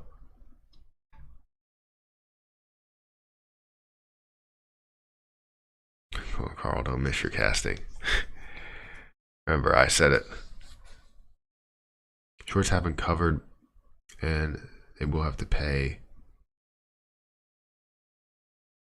And they will have to pay the special dividend. How do you go about trying to find daily movers to watch when picking stocks to day trade after all this AMC narrative is done? That's what I'm worried about most. Yeah, I mean, so it's very tough to find something that's 100% a mover, because then you get a lot of things that cloud your judgment. So how do you go about finding a lot of things? A lot of times when you're day trading, you can actually trade some of the same stocks. It just depends on if there are moving. So you can add a full list of day tradable stocks, and if they fall off those lists, then you can take them off. You can also create brand new watch lists. And this is why I'm creating this community. If anybody does see opportunities that maybe I don't look at, because maybe I'm only looking at 4 stocks in the day as a day trading opportunity, and I may miss some other ones. If somebody sees some and we can call it out within like the live stream or anything like that, we can always talk about it. This is why we have this here. A community is strong because everybody contributes. It's not just all coming from one person. So I'm here to give some suggestions on figuring out whatever the best scanner would be for you. What is the best interest for you? What do you feel would be best for your strategy? And then also sharing those thoughts with everybody else in the community so they can add it to their watch list, see what they're seeing here. We can go over it together in the morning before the market opens, and then we can make those trades. So that's what's going to happen after this whole like AMC GME is over, and we look at crypto and all of that stuff. We focus on some of these day trading areas and swing trading areas. We can actually build our watch list, and then after we're done building our watch list, maybe for the first hour or so, and we can get into some other analysis, talking about other stocks, getting my opinion on other stocks, whether it's going to be long-term, short-term, intraday, whatever it is, we can go from there. But that's really the plan, is to build this community up so that we can all contribute to it. I don't want to sit here and just say that I'm right 100% of the time, because I'm not. I'm wrong more than I'm right. The problem, the good thing that I do is I manage my risk a lot more. So if I'm wrong 4 times, I can be right once and still profit. Do you know what I mean? that's why I'm saying, like, I may be wrong in certain situations, but I'm ready to take that loss because I know that I can make it up easily. Sometimes I may be wrong 5 times, and then I'm done trading for the day. It happens. And if you have a losing day, you have a losing day. If you have a winning day, then you have a winning day. Most times I'll have a $300, $100, $200 gain. I'll have like maybe an $80 loss on one day, and that's just how it goes. You should do a due diligence report and put it in Wall Street Bets form. See, the problem is that I don't have the time to do all that. I mean, I would definitely do it because, well, now I'm starting to get a lot of these research tools that I have to pay for that I didn't want to have to pay for. But yeah, I would love to do that. You're saying DD on ZOM. Yeah, that's probably not a bad idea. But yeah, where's Zomatica at today? I haven't even checked it. It's currently at 84 cents. So we do want to see it break these moments over here.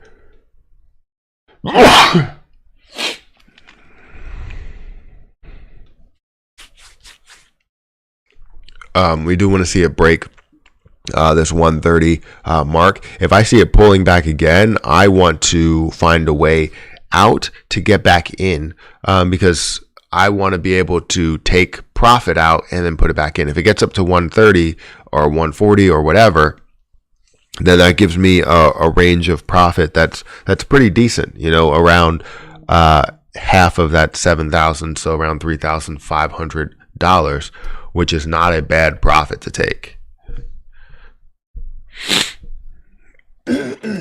Yeah, I'm terrible so far. I lost money on everything I've ever invested in except AMC. Yeah, so that's the issue there, is that you want to build a strategy. Losing money is not bad. But if you find ways to, 1, manage risk, 2, find companies that you're passionate about, and 3, understand the movement of the charts. And there's a lot of other things I can go into it. I think you just really need the basics. And once you understand the basics, you start implementing them into your own strategy. That's why paper trading is, a lot, is what a lot of people will start with. Simulation trading is what a lot of people will start with. It just makes sense. Since it's coming up, soon, will you be doing anything special for the 4th? Will I be doing anything special? I don't think so. I mean, we tend to celebrate like holidays and special days and all that stuff on off days, not on the actual day that it is. The only thing I could say we celebrate on the day of is probably like Christmas and Halloween. That's pretty much it. Everything else, it seems like we're always celebrating like maybe the next Saturday or 2 Saturdays later or something like that. There's always a bunch of people that are working and are involved in stuff. But then again, I'm usually free, and my family's usually free, so we usually get together and just, it's never anything like big because I don't have much family up here.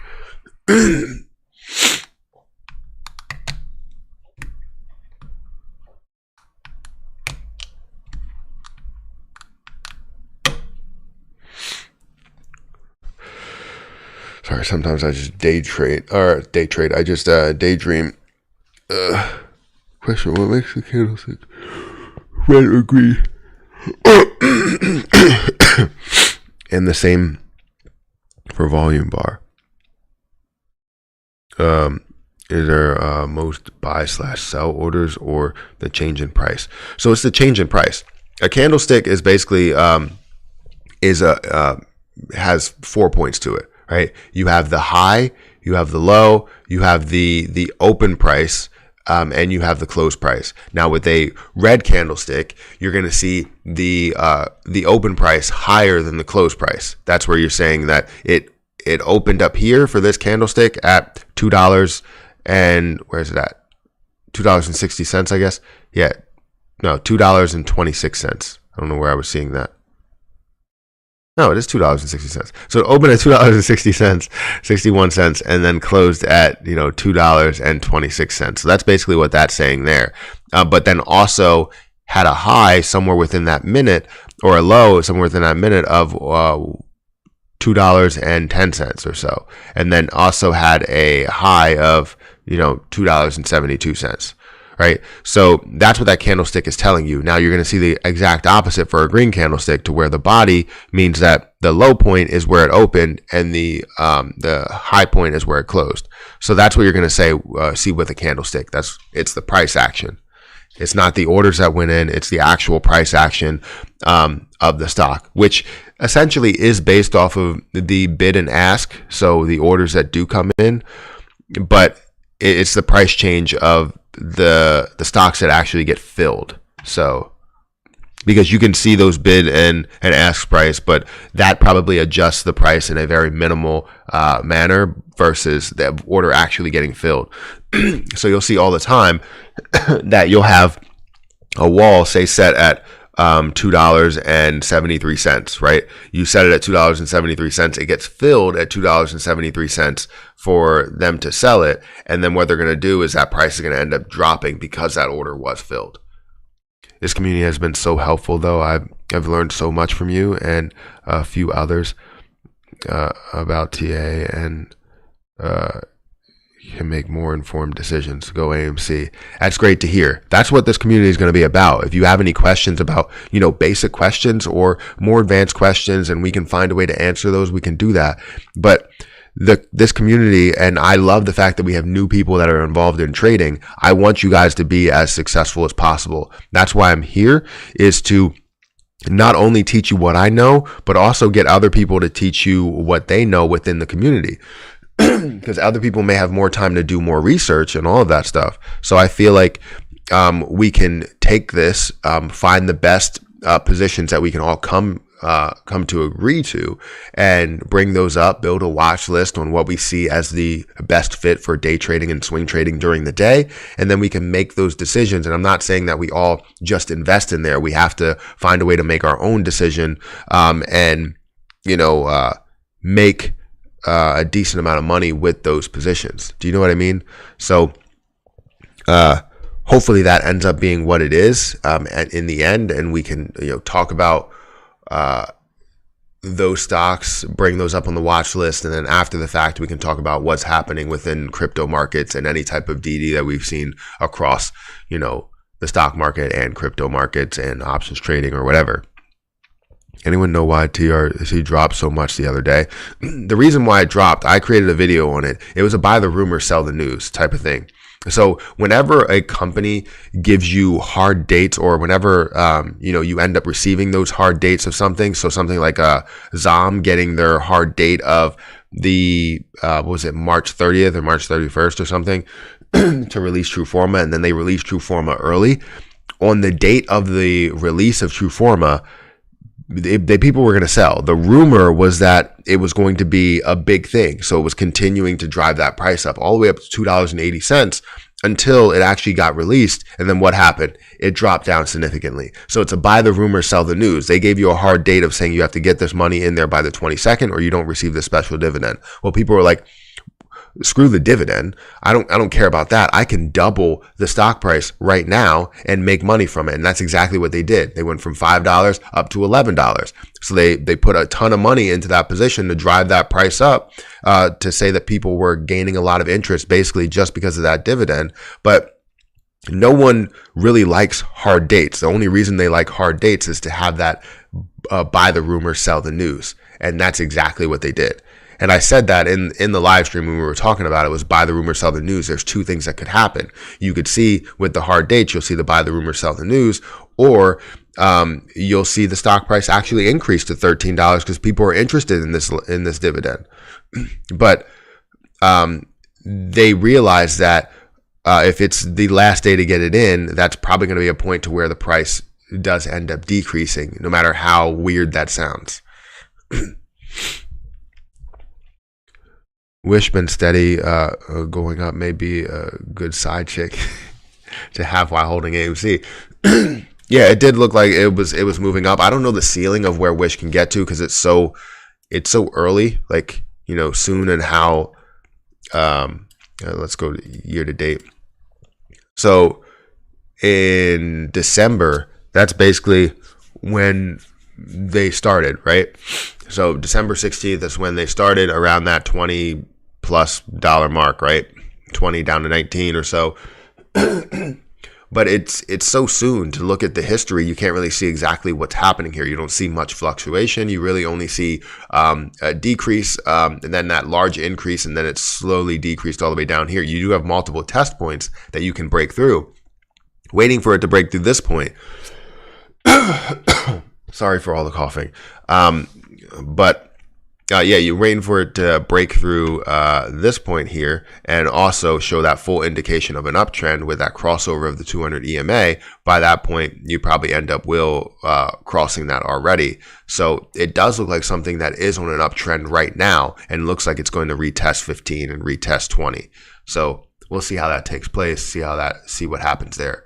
But it would have been great to find a move somewhere in $7 and see where it is at now at $14+. So you're right. The new traders don't jump in on FOMO.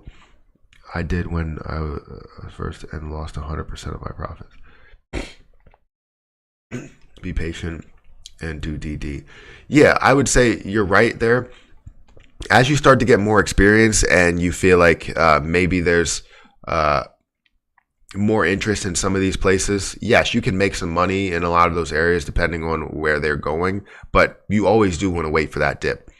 Every single time you want to wait for that dip, any dip that it's going to have. Now, if it is running, you can easily get into that position and make quick money. I've seen stocks go from that $10 mark when people were contemplating investing into it, and not getting into it. So if it is fully running and you see it on the run with a ton of volume, then go for it, but make sure you have a price target, because you need to have a price target. You also need to have a stop loss of like $20. You're okay with losing that, and then the profit target maybe of $100 or $200, and then you're okay.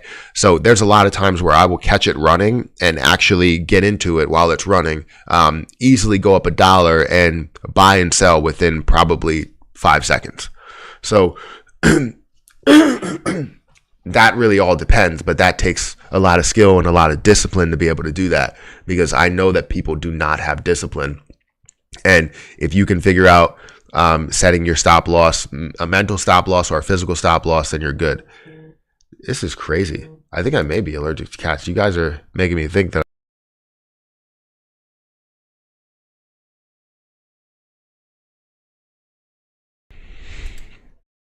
Because I even took my my Zyrtec, and it's still like all the cat hair flying through the air. It's really ridiculous. Maybe that's it. Because I do usually feel okay when I'm upstairs. Usually. I'll have to. How do you do that? Do you just take their fur and bring it in to get tested? Is it very easy?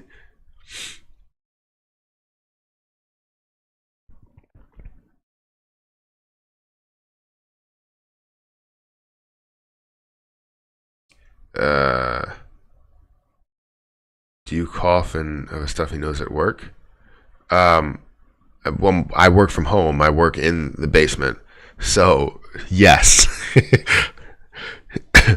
I don't. I swear you should try Zyrtec G instead of Zyrtec. Well, the problem is, I haven't had an issue. I haven't had many issues when I was using Zyrtec, and I'm still not really having any issues. It's just now all of a sudden it's starting to come back. Today's the day, apes. Today's the day for what? I don't think we're going to see a crazy move in AMC. Right now, we're just seeing that continuation of this consolidation. Decongestions aren't good to take long term. Really?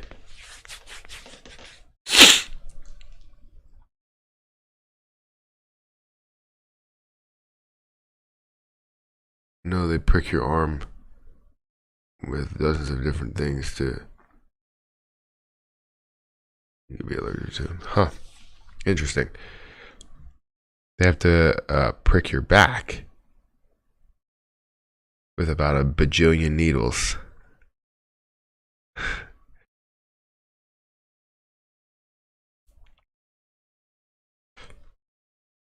All right, well.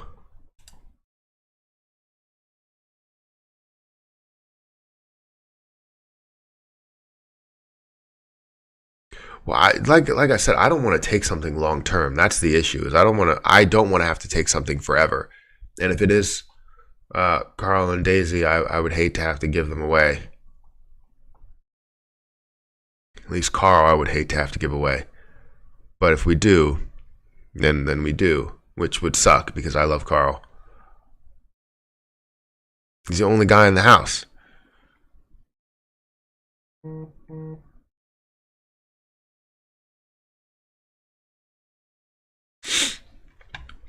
All right, guys. So we have 700 people in here. Make sure you hit that like button. Every like will see AMC go up by 5 cents. So if we want them to go up a lot, we need some more likes in here. I hear it's guaranteed to work. I hear that way. That's what I heard from a valid source. I don't know where that valid source came from, but I heard that like the name was valid source. It was a horrible joke, but hit the like button. That's what I'm trying to say. CN, thank you for becoming a member. I appreciate it. You better start making babies. Well, I have two girls, and I feel like I'm gonna have a third girl. It's like the odds are against me. It's okay. It's okay if I have a bunch of females in the house and only one male. That happens.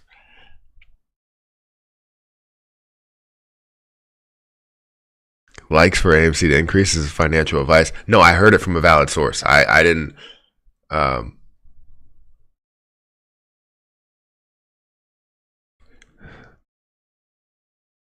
Stop taking allergy medications. Just put Vaseline under your eyes and nostrils.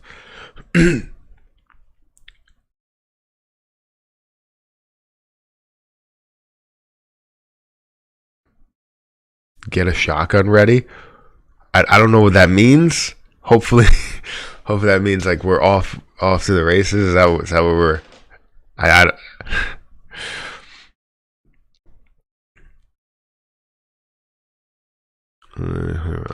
tablets at bedtime and activate it when I wake up.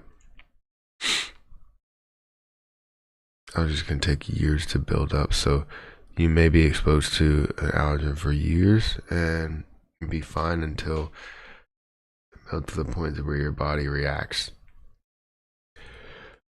Well, I don't want any issues. I don't have any issues. I'm not allergic to food. I wasn't allergic to animals. I'm not like. Anyways, I guess I'll be fine. I'll be fine. Thank you for making the Abe community great, like you do. I appreciate that. Thank you for saying that. That means a lot. Have a great day, Matt. I'm about to get off of here. Speech to talk sucks. Well, speech to text. All right. Well, thank you for being here. If you are still here, I appreciate you. Good morning, Big Stack Mac. I had to get rid of my four bearded dragons because I was allergic. I feel a lot better after a few months. Yeah, but I won't feel better. I can't get rid of Carl. Carl's he's my guy, you know? Charles Payne yesterday, hilarious. I know, absolutely hilarious. So funny.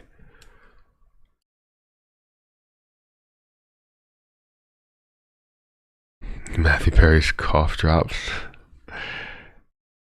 Yes, more likes, more AMC, more AMC moves up. Yes. Telling you. That's what happens. We're seeing very spotty movement, though. We're waiting for that 801 mark to see if we see a lot of an increase there. But right now we're only seeing 43K worth of volume in the pre-market at 7:30. I feel like we should see more than that. But 43K, maybe we'll see another 100K jump like we did in the past.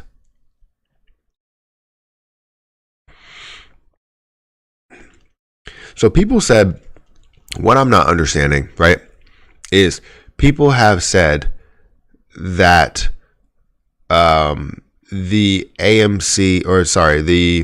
pre-market volume, right, in Webull is only Webull's pre-market volume. However, at 8:01 and 7:01, we're waiting for other brokerages to open up for trading. But how would that affect anything in Webull if it's only Webull volume? That's what I'm kind of stuck on. And we see an influx in volume there.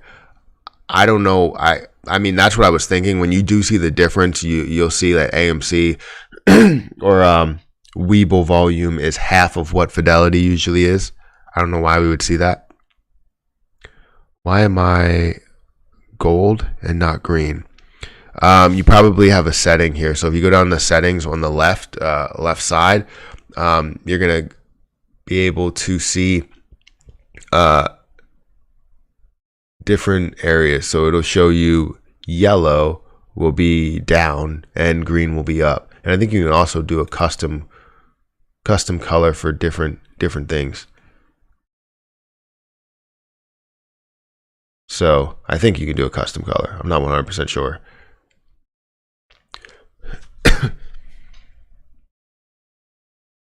Oh, that's what you're talking about. Why am I gold? Oh, you're talking about the membership icon. Sorry. Membership icon. The reason why you're gold is I believe that's 2 months, or that might be 3 months. No, it's 2 months. You've been a member for 2 months. And I appreciate you. I think that's 2 months. Let me check it out. How do I check it out?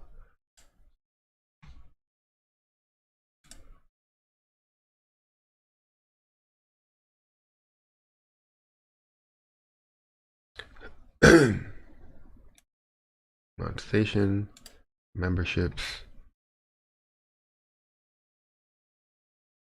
So yeah, green is new, blue is 1 month, and gold is 2 months. So you've been a member for 2 months. I appreciate you so much because I've had memberships live for probably, I think, 3 months now.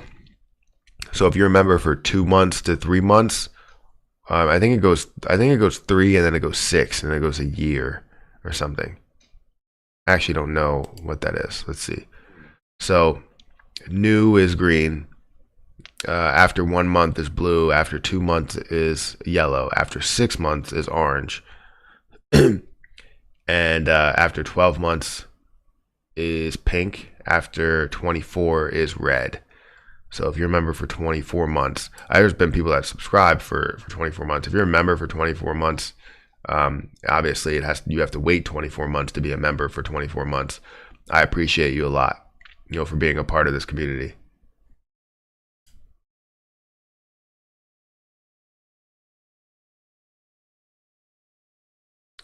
Mine is 2 months. No, yours is 1 month. Yellow is 2 months. Yeah, basically a loyalty badge. Yes. Good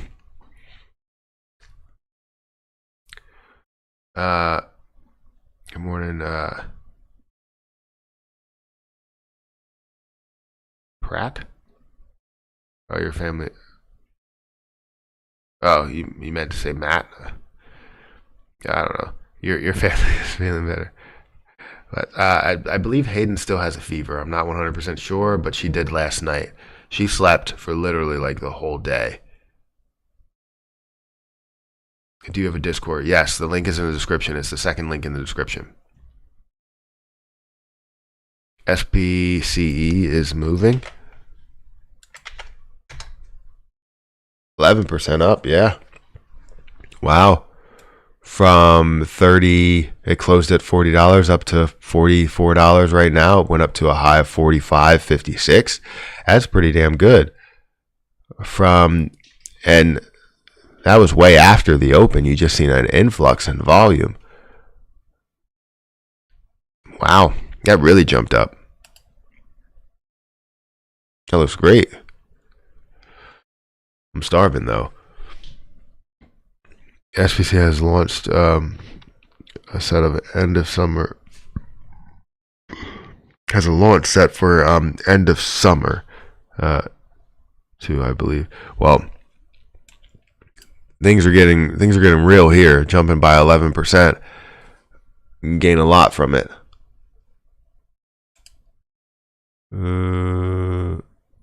FAA approval to fly before space. Wow. Spaceship company Virgin Galactic Holdings said Friday has received an approval from the U.S. Fly people to space following a successful test flight last month. Wow, that's good news. Really good news. It was down 1.3% yesterday, and now it's up 11.8%, almost 12% up today. That's crazy. Would you mind calling in today? I really don't want to go. I don't think that's how it works. I'm up $1,200 on GOTU the past week. Thoughts? If you're up $1,200, that's really good. We've seen a pretty good increase from $14 opening at $14.11 to closing at $14.95, having a high of $15.28. Currently, I know you are up quite a bit. I don't know how many shares you have, but I would imagine you probably have like a good maybe 1,000 or 500 shares or something, and you grew by like $2 or something. I'm not sure what the actual gain is on your account there based on the basics, but when we look at this position, right, it was, stair stepping on the way down, which it's still in that mode, getting from $12 all the way up to $15. Still hasn't broke any of these levels yet. I would like to see it break that level. The indication of an uptrend with the crossover of the 200 of the 50 moving average to the 200 EMA is definitely a great sign. It is currently getting to a point where it's being overbought. Still being overbought looking at the hour candlesticks. And then if we go back and look at year to date, we can see the full potential that it does have from these marks down here, of $12 or so, where it did hold before that. It is recently new in 2019, June of 2019. So we're seeing about 2 years worth of movement, which we did see it increase here, jump up in August of 2020, and then obviously see that increase from these levels of where everybody else seen an increase up to $149, which is huge. And where it currently stands, if you wanted to see something pretty big there, that would be great. Now, I don't know about any news that's long-term news that will get you back to these points, but obviously seeing some growth to get back to some of these points of $18, of $26, of $37 is definitely a good deal. It doesn't really show too much strength within here, showing a massive fall from that point. So I don't know what else you can really expect from it unless you did some full research on it. So if you have something that is big news that will bring it back up to those points, or, if the fundamentals make sense, then yeah, you can go from there.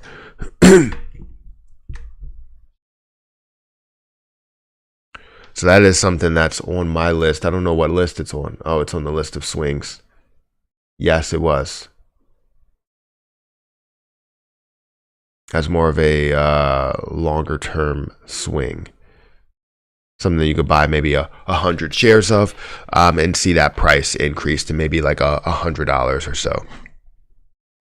And if it does, you gain a decent amount from it.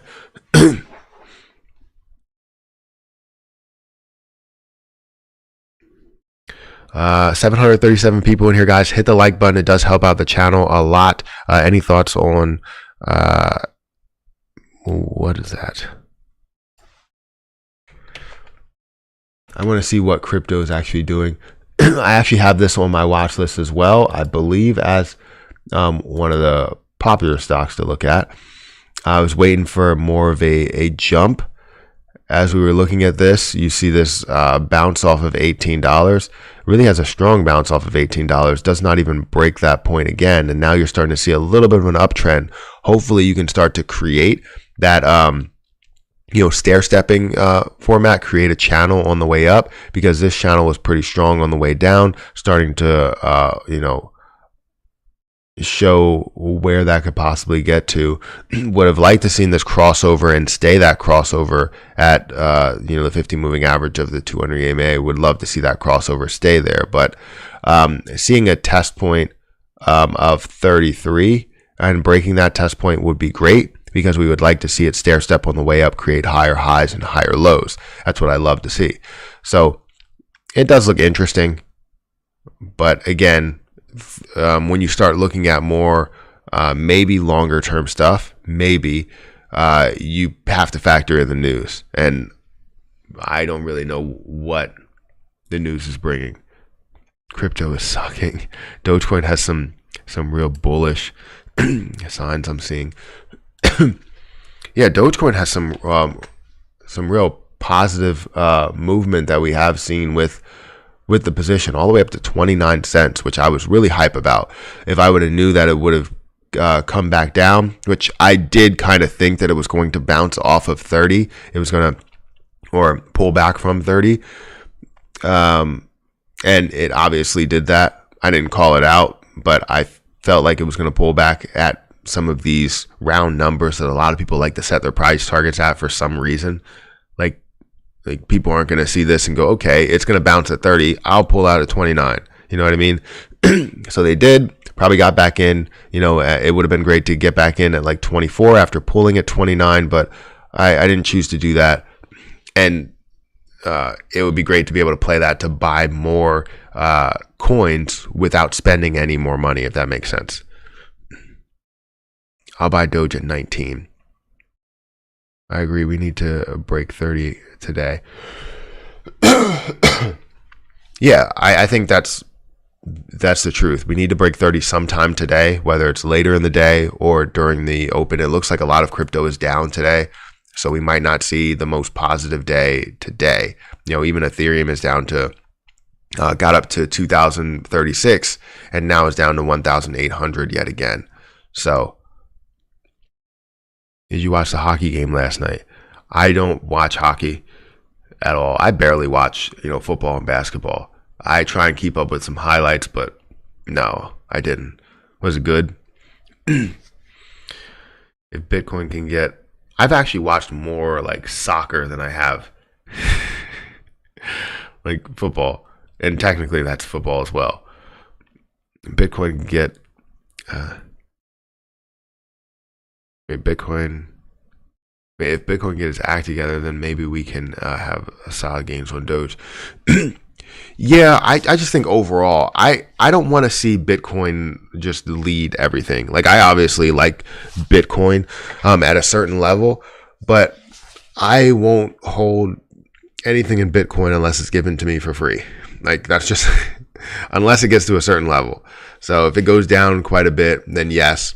The same thing with Doge, I'll hold it at 25 cents where it is now, and probably hold it at 30 cents if I wanted to. But I would like to hold it lower and lower. So if it gets down to 5 cents, if they actually are, if there's factual evidence that says that it's going to get down to 5 cents, and it does, I will buy a bunch. I would love to buy a bunch. Bring that cost basis way down, not only to 5 cents, but probably maybe halfway there. Would love that.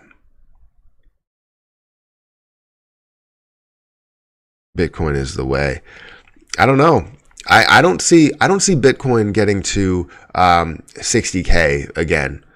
I think their dominance is going to start to deplete. You're going to see that get taken up by Ethereum, Litecoin. You're going to see a lot of different coins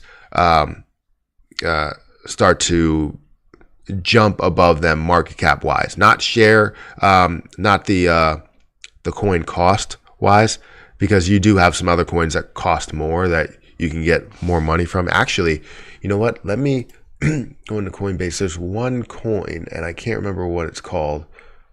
Oh man, let me go by price.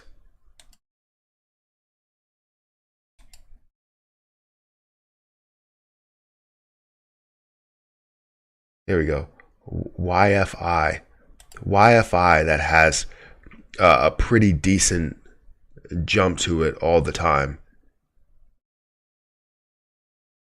That's one that I'm really interested in, to find the best time to get into there, because if I can get into YFI and see it jump from 29 where it is now up to $96,000 per coin and sell one coin and gain a crazy amount of money, I'm all for it. That's what I'm looking for, the best move, because that can be a huge move or it can be something really detrimental to your account.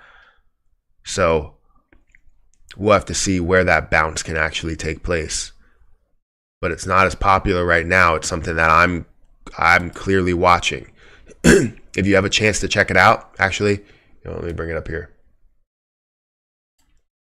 So yeah, if we look at YFI here, it had a couple of points to where, yeah, it was down to $2,000. Let's actually look at all, right? So it was at $2,000 to begin, July 2020, right? And then increased up to $43 or $43,000. So if you can get it at some of these lows, if it does go low enough, if we see this actually break, 20,000 or so, I will make moves into these areas, because with the thought of it getting up to 96K, because the circulating supply is only 36,000 coins. So the amount of volume that goes like back and forth for 36,000 coins really brings that price up. And the market cap is only at 1.1 billion. So we know that this can absolutely skyrocket. This can go to levels that are unheard of, and you can gain a crazy amount of money with one coin that you own with YFI. Or if you even own, let's say, $10,000 worth, you can see that skyrocket and make a decent amount of money from that $10,000. The only thing is, like, you look at this and you see 29 go up to 96. That's a crazy amount of money very quick. 53 to 96, crazy amount of money. So it's one coin, one thing that you're holding, a lot of potential.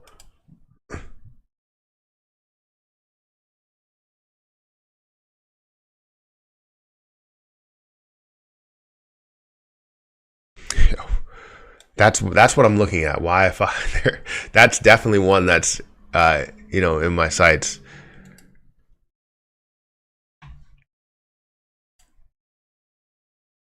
YFI has been 90K. Yeah, it has.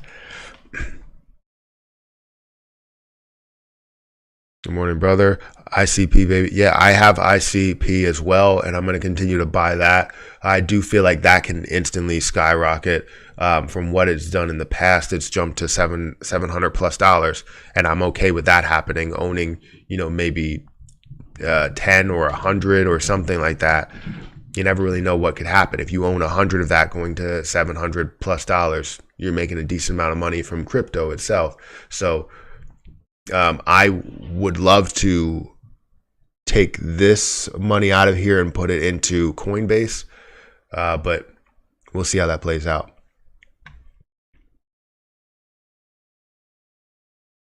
Actually, I think I might. I think I might take $3,000 out of it, because I have $5,000 sitting there, and I might take $3,000 out and put it into Coinbase to actually have that happen. But we'll see, because right now we're still seeing some things decrease. Let's see, for Coinbase, we're seeing, let's see where Internet Computer actually is. It's at $32.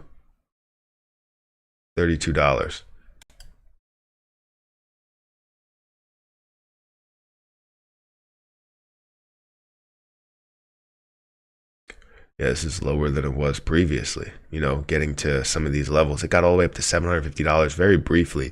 Even somewhere up in the $300 range where it currently is. If you're owning, you know, 100 shares and it gets up to $300, I mean, that's a pretty decent amount of money that you're gaining from that.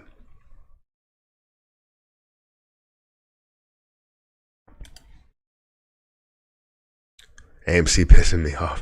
Yeah, I know what you mean. AMC, it's not the, like, yeah, it's down 2%. Yeah, it's not the retail traders that are doing this. We understand that, yes, there are like day traders, but this is clear manipulation. I mean, they love to manipulate it. It's about to get to 801 to where we might see a large jump. The issue that I have with this, if you're seeing it drop so much, it seems like they're shorting it more and more. Just like I said yesterday, and I called this yesterday, I was talking about how the movement, you know, the way that it was moving, it made sense that they were actually shorting a lot more with lower volume. And that's exactly what happened. We had lower volume of 80 million, which was the lowest in a while. And we've seen 115 million, 150 million. But now we're seeing 80 million worth of volume yesterday.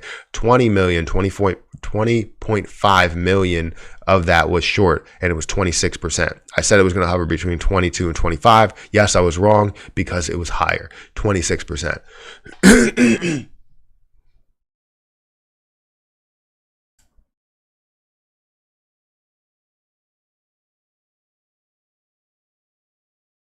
Estimated short interest off a free float is 18.56%.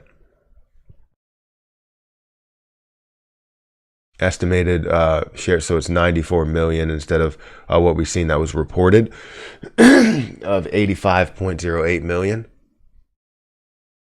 So that's good to know.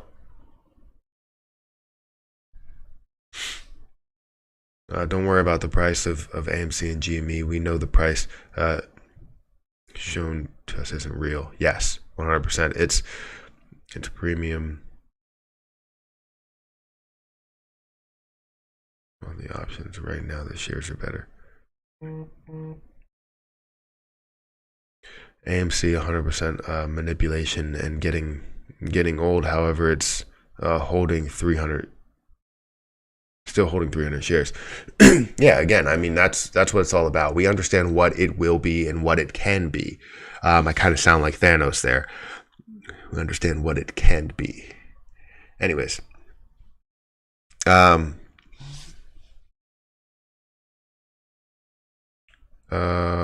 you tell us another level of the membership I can get? What?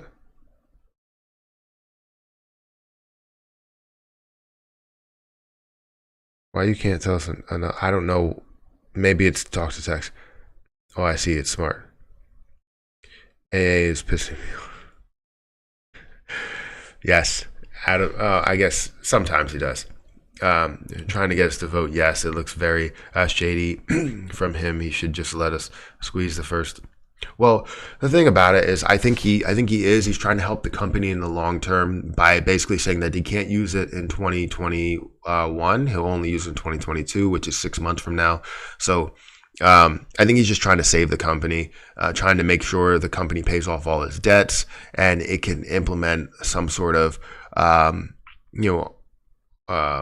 R&D or whatever, like try and build up the company and do something that GameStop is currently doing, revamping the company and all of that. Did you watch the interview yesterday with Matt Horse and Stephanie? I didn't. I want to. I like her. She's a very smart lady. I want to do a reaction video on my reaction channel. If you guys are interested in my reaction channel, I'll probably have that up today. If you want to check it out, the link is in the chat. You don't want to miss out because I will give my reaction on it. I haven't seen it, and I'm not going to probably watch the whole entire thing on one video. I'm going to probably watch it beforehand in 2x speed, pick out some pieces that I feel are necessary to talk about. Do you post videos that people with 99 cent memberships don't see? No, the 99-cent membership is for the chats, so we can answer a lot of questions. So it's more of building that community here. I believe the 199 one will have a couple of videos here and there. I know I post the ETF videos, but then we'll post a lot more once we get some sort of groove. Once we get into some sort of groove here, it seems like I'm posting a lot in different areas, which I won't post as much when we start to see AMC. Once they get past the squeeze and everything, I won't post as much. It'll probably be one video, one stream, or one video and two streams, two separate streams, a pre-market stream and a like an actual live stream. Before when the market opens, but we'll see how that all goes.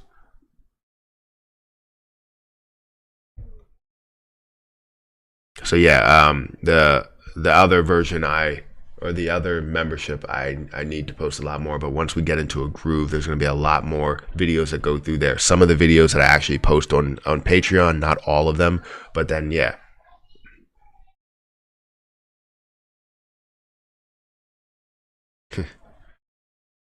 I don't know if let me quickly go check if Hayden is okay. She sounds okay, so maybe she has a better temperature, but I think I'm gonna go check real quick. We did have a drop yet again at 8:01, or I guess 8:01. We've seen a little bit of an increase. I'm looking at a 5-minute candlestick. 8:01, we've seen a little bit of an increase up to $56.35. We've seen an influx in volume. It's currently at 204,000 shares worth of volume, which is not bad. It's not the worst thing possible. Seeing an influx in 91K volume on that minute, which is really good. So yeah, let me go ahead and check to see if she's okay. AMC is currently at 56. My account says 55.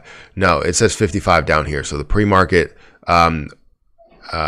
number right now that you're going to see is 55.55 or 55.50. It keeps changing. But up here is where it closed at. So you're seeing the wrong number on there. You're just not seeing the smaller number. They make the pre-market number a lot smaller and show where it closed a lot bigger. So let me go check on her. Give me like 5 seconds and I will be right back. If you have a chance, go subscribe to any of my other channels. That would be great.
Okay, I am back.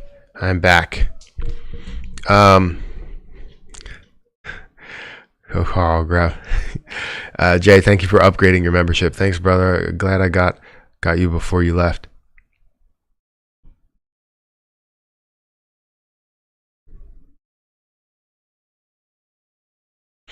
Okay, guys. So, any questions for me? I'm the coolest one here, next to Matt, of course.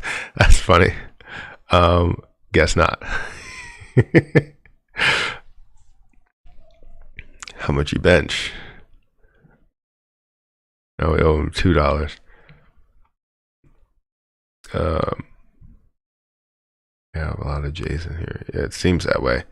There's a lot. Yeah, there are a lot of J's. What do you think of the 30-minute on AMC? If you go back out past 10 days, is that a sign of anything or shape of any kind? Go back out 10 days. Not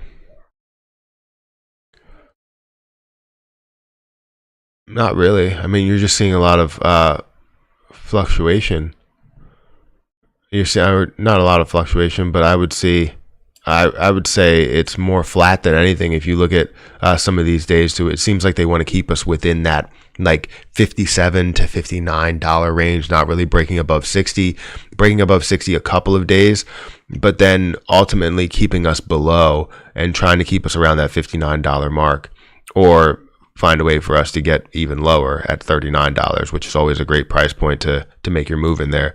But no, I'm not really seeing too much. When I do go out to the day chart though, if I look at the day chart, it does give you a clear picture of still having that bull flag set up. I understand that I broke consolidation. It's just great to be able to have that upward trend, upward momentum in this consolidation here, followed by a massive break. That's what I'm thinking we're going to see, because they're trying to keep us somewhere around that $57 to $59 mark. So if they're doing that, then that's keeping us at consolidation, which consolidation is not a bad thing. Typically, you'll see a massive increase and a massive pullback, but with something like this, where it has so much buying strength in it, so many people that are holding, you have a massive increase and a massive consolidation, to where once you start to see any type of positivity break, or they don't short as much based on their algorithms, we're going to see the skyrocket. How long have you been trading for? Learned a lot from you, Matt. Appreciate the info. Keep up the good work. So I've been trading since 2015. I've been day trading successfully since 2017. So not a crazy long time. I wouldn't say, like, I'm not sitting here and saying like, oh, I'm a master day trader. I don't know everything. I found success in certain things that I do, and other people may find success in more complicated ways. I just try and make it as simple as possible.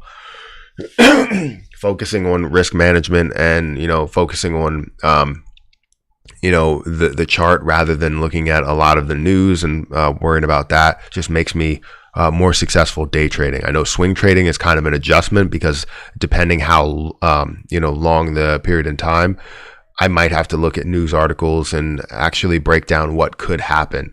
So if I'm looking for something to happen within 2 weeks or 3 weeks, that could be something where I may have to look at news articles to see what maybe the buy the rumor, sell the news type of thing.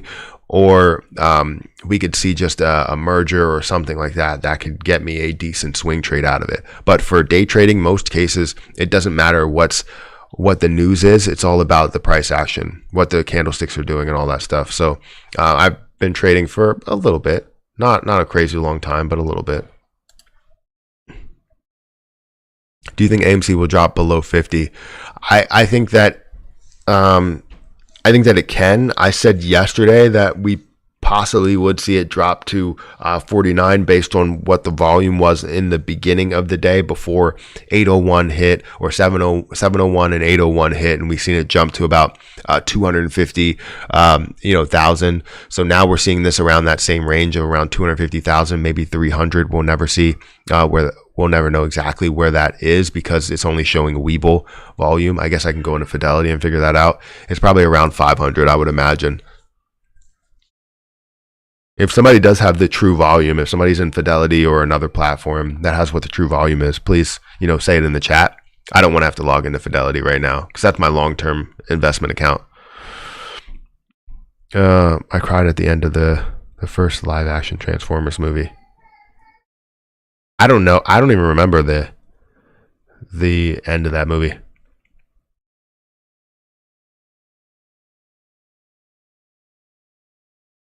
Wait, there were 2 end games? I don't know what that means. Just a big game. Wait. So just a big game to play with us. Thank you, Matt. Good call. No? Or yes? I don't know. I don't know the answer to that. Oh yeah, let me hit that like button. Yes, definitely hit that like button. If you haven't had a chance to do that, I hear good things happen when you hit the like button. That's what I heard. I mean, and I want good things to happen. I know you do. You probably want good things to happen. So, if you have a chance and you like good things, hit that like button. You don't have to hit it, just like tap it. How long do you think they will keep shorting until they realize they need to stop? They don't end up having to close down. So there's 2 things that I see that could happen there. So they could either short it and continue to short it and go bankrupt, or they can figure out that there's probably a better method to where, yes, they'll still lose money, but they can actually find a way to make up some of those losses and realize that they just made a horrible decision and come out and just say, okay, we shouldn't be shorting businesses, out of existence because, we take away business like Toys R Us and like AMC from the world. And now people don't have movie theaters to go to, and you have to rely on some smaller movie theaters, which there are some successful movie theaters. It's just they're starting to close down a lot of them. I think Regal is like closing down their theaters, I believe, like certain locations. But yeah, I think they have those 2 options really to either go bankrupt, or another option to where they actually just cover their shorts right now and say, okay, we lost, increase the price to crazy levels. And then if they wanted to end up making some money on the way down, that the price is going to come down, so they can short it, not to bankruptcy, but just short it to where maybe they make a little bit of money if they wanted to. But either way, they learn from the situation. That's what we want from them, to understand that we're not dumb and they shouldn't be doing these things just because they feel like they can manipulate the system. So my wife tells me it's not very dignified to say, hit it. Yeah, I guess you're right. Jay says, no one cares, Brad. What? Good morning, Brad. Eric says, good morning, by the way. Shiba Inu. Yeah, I don't understand what's going on with Elon. I tweeted out, well, now what could this imply? Like, so if you guys want to follow me on Twitter, definitely do that as well.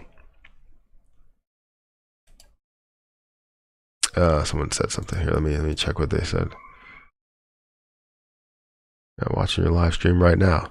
Perfect. Hit the like button on that. See, I always like everything. I jump into a video, and I'm one of those rare people, right? That jumps into a video, doesn't hear a damn word, hits the like button because I support that creator no matter what they're saying. You know what I mean? Eventually, then if we watch the whole video and it ends up being something that I disagree with, that could change to a dislike. But either way, I'm engaging. So I'm always hitting the like button, and I'm a person that will watch 90%. I kind of have to finish like movies and videos. So I'm one of those people. I started watching a clip on YouTube yesterday of Pursuit of Happiness, and instantly after I watched that clip of him getting the job interview, I had to go and watch it. So I watched the whole movie. That's how I am. Because I was like, you know what? I know what happens after this, so I need to watch it so I can see it play out, because I didn't finish it. It's looking like crypto is tanking again. Dogecoin is at 25 cents and dropping. Yeah, it was actually at 24 cents a little bit earlier. Let's see. Let's actually go to crypto here. Yeah, it was actually at 24 cents earlier. So 25 cents is a little bit of an increase. It's actually increasing right now, having a double or close to a double touch point, ascending level of support on the way up. So let's see if we can break some of these other levels, get it above maybe 26 cents. But I knew it was going to drop at 29. You hit certain levels, like say Ethereum hitting 2,000. Ethereum hitting 2,000, you knew that was going to fall because that's a clear level to where people want to get to from that $1,800 mark, and getting back down to $1,800, going up to 2,000 again would be a clear rip. But I think it would break past that if it does get past like at 1,800, getting back down to these points does seem like it will break $2,000. If it resists again, then it creates a double top, which is never a good thing. So yeah, crypto's not looking the best today. It did look good yesterday, but it's not looking the best today. We see a little bit of a rally. Is Elon trying to pump another altcoin? It seems like it. It seems like he's getting after Shiba Inu coin, which is crazy because they have so much supply. It literally can't get to certain levels unless he has some money in there and he's looking to pump it. Hey man, it would take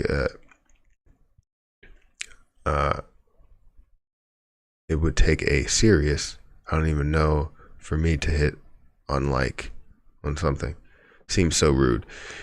Yeah, it really has to be bad for me to do that. I typically will hit the like button. There's probably, I don't know, less than a 1% chance that I will change that to dislike, but I always hit the like button. I actually have auto like set up on my Chrome browser, so it automatically likes no matter what. If I ever forget it, if I'm in a live stream where it covers the like button, it automatically likes it anyways. So, oh man, I brought TRCH and I'm supposed to get the dividend today. Do you know what time Webull pays them out? It's about the company. I don't believe it's the Webull paying it out.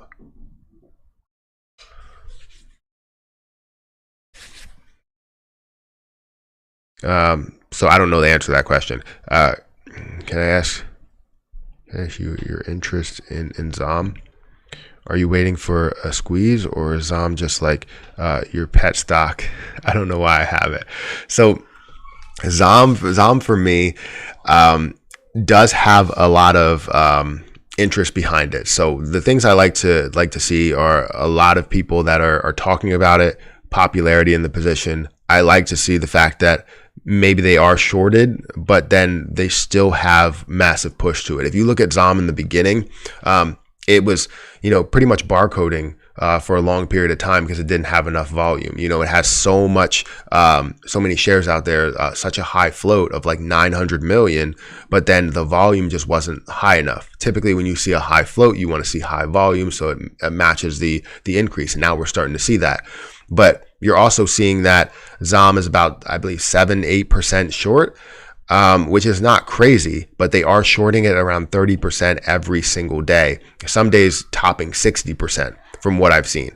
And this is where it ends up getting very interesting because it's like, all right, well, they're getting shorted 40%, 50%, but they're only dropping, maybe a penny, or maybe increasing, 2 cents after being shorted 40%. So that's what gets my interest a little bit. And it's a low price stock, something that people are getting behind as a low price stock, where you're seeing a ton of people drive that price up. So once we see them short less and less, we're going to see that price increase more and more based on the amount of volume that's going through it. So you've seen how fast ZOM can actually increase because it has had days to where it jumped up to 130. And that's what I'm looking for, is one of those days. If it's going to pull back from 130, that's where I will find that mark. I know it probably will pull back from 150. And what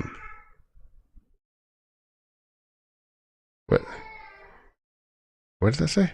Wait, give me a second. I gotta get back to that. But yeah, I think we're good with this position. I'm just waiting for that to go up to 130, and if I see a pullback, I'll buy I will sell out of that position and then probably buy back in lower, because I feel like we're going to see a pull from some of these levels. So maybe 150, 130, 140, 150, we'll probably see a pullback, maybe to like $1. And that's where I'll actually put more into the position, or just what I initially had, which is 7,000 shares. Because if it goes up to 150, then I gain about half of, a little bit over half of what my share count is. So instead of gaining $7,000 of it moving $1, if it moves 50 cents, I'll gain $3,500, which I can take out as a full profit and then put my initial investment in there back in at $1. So let's see. Trey said if you were going to the electric chair, you would walk slow. Oh yeah, I got what you mean. If you knew you were going to an electric chair, you would walk slow too. Yeah, you would, take your time. But this is more of the equivalent of you going to an electric chair and you stabbing yourself on the way there. I guess that's probably more a better analogy, because they're continuing to short. It's not just about them walking slow. It's about them, either stabbing themselves or shooting themselves in the foot as they're continuing to walk. Sorry, I know however, on day trading, how bad does taxes hurt you? If you just gave us an easy math estimate, if you had a year of $100,000 trading profit, how much goes to Uncle Sam? So typically you're going to look at about 40K of that to go to Uncle Sam, plus state and all this other stuff. So you probably have, I usually like to hold aside 50. So it does seem like a lot, because if you make 100,000, you're like, I have to give away half my money, but it's half of your gains. And obviously with the AMC gains, is going to be very large, but yeah, you're basically giving away probably around 50. I will hold 50%, and all of my taxes from everything flows into my business. So if I have any write-offs from my business, that flows in as well. But still, on the actual capital gains, or in the actual gains, I have capital gains tax, which I'll be taxed at about, let's say 50. That's what I'm going to leave it at. Can you explain staking crypto? I'm not familiar with staking crypto, but I do believe that when you stake it, basically you're staking it in a certain platform in order to gain interest from that. So basically they pay you a certain amount, kind of like a dividend, just to stake the crypto in that platform. So it's a form of gaining something from holding that for a long period of time. Now, I don't know all of the logistics around it, like what's going to happen, like how long you have to hold it for, how long you have to stake it for. Is it something where you're required to stake it for a year? I don't really know, but I do know sort of the basics there. And maybe I can break that down in a video if you guys are interested. What do you think about Binance.us, a chance to go up? I think Binance has been increasing recently. I only buy Binance when I'm looking to transfer that into SafeMoon or some other coin.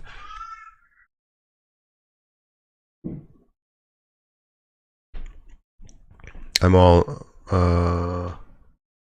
for him pumping Shiba. I got like $50 worth of the chance it blow up a lot. Yeah, I'm looking for a better way to buy it, because I have it in Bitmart and it's absolutely horrendous. I can't transfer it out of there, because if I do, it's going to cost me, I think, 4 million Shiba coins, and I only have 7 million. So it doesn't make sense. TRCH dividend won't pay out for a while yet. You'll get shares to indicate. You'll get shares to indicate the pending dividend. Boom, thank you for becoming Boomstick. Thank you for becoming a member. I appreciate it. That's funny. Wow, I understand. So the money is still here. And thanks. Yes, I think the money is still there. we're ready to have that thing grow, have that thing make moves. I remember when I sold 12 shares at $9 of AMC. I'm still crying at night. Yeah, I mean, I actually convinced some people in getting into it right before it actually increased a lot, and it's amazing because some people were holding on to, like, they sold some of it at like 60, and then they ended up holding on to like half of it or something like that. And some people hold on to less of it, and other people just didn't sell at all, and they're happy where they bought it at because they bought it at like $30 or something. And where it is now, it's still up, and they're waiting for this to skyrocket. They're obviously following exactly what's going on, and then we can go from there. But yeah, let's see what's happening with AMC right now. So it's down 2.5%. The volume is 369K, but the volume in Fidelity is probably a lot higher. I haven't seen if anybody said anything there. You keep skipping my question, my tax question. Did I? I answered it. No, I answered the tax question. Did you not hear it? 100K? I answered it for like 7 minutes. It must have been a long time because I really went through it. But 100K, basically, the basics is that you probably want to hold about 50% because you're going to be taxed at like 40%, 39-ish%, I think. And then you're also going to have to worry about other taxes that flow into it as well, state taxes, all that stuff. So you want to make sure that you're holding about 50%, which sucks. So 100,000, you're probably going to hold 50K in taxes. I would probably just put it back into the markets. And if something happens to it, something happens to it.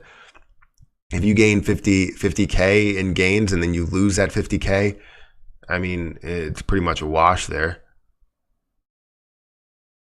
So I would put it right back into the markets after you do make that money for the year.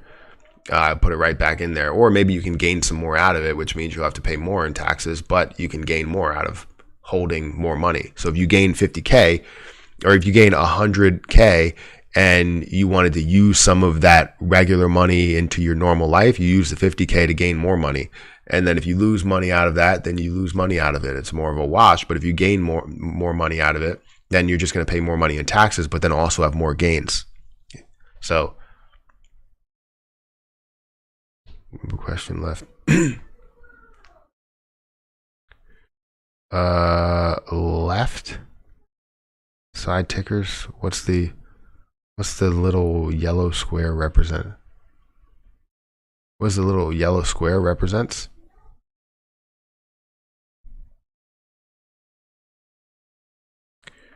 Good question. I'm trying to figure out what you're saying. Left side tickers. I don't know what you're talking about.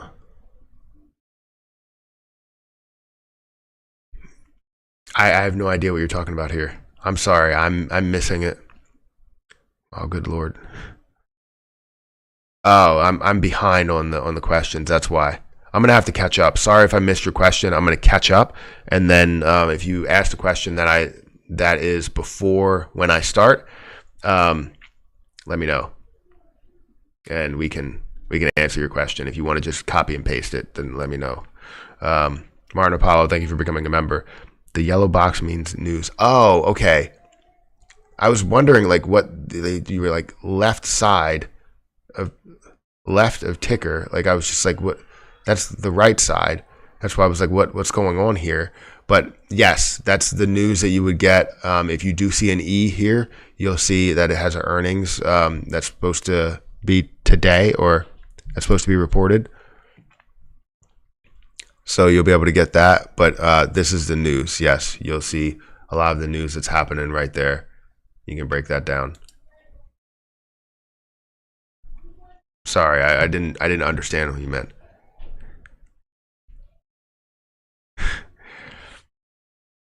It makes good sense. That doesn't hurt. Thanks, Uncle Sam. Became a member because you are a cat lover also. Well, perfect. I love cats. I hope that I don't have to give away Carl or Daisy. I love them both, no matter how much I talk about Carl in a bad way. It's more like that feud with, or not a feud, but if you ever watch Family Guy, it's like Meg, to where you're like, like, shut up, Meg. It's like Daisy's always meowing, and that's what we have going. But I love her too, so I love both of them. Robinhood should give tax info when it's time. Yes, they wait. Robinhood does give tax info, and so does Webull. So does every platform. Hi Matt, what price will you sell your first AMC share? So I actually did capture my initial investment down at the $20 mark or so, but I'm looking to probably capture more, take out some more at like maybe 90 something, just a small bit, maybe 50 or another 100 depending on what I'm feeling, and then if it does bounce off of 100, I'll buy more because I feel like they're going to short this thing from 100.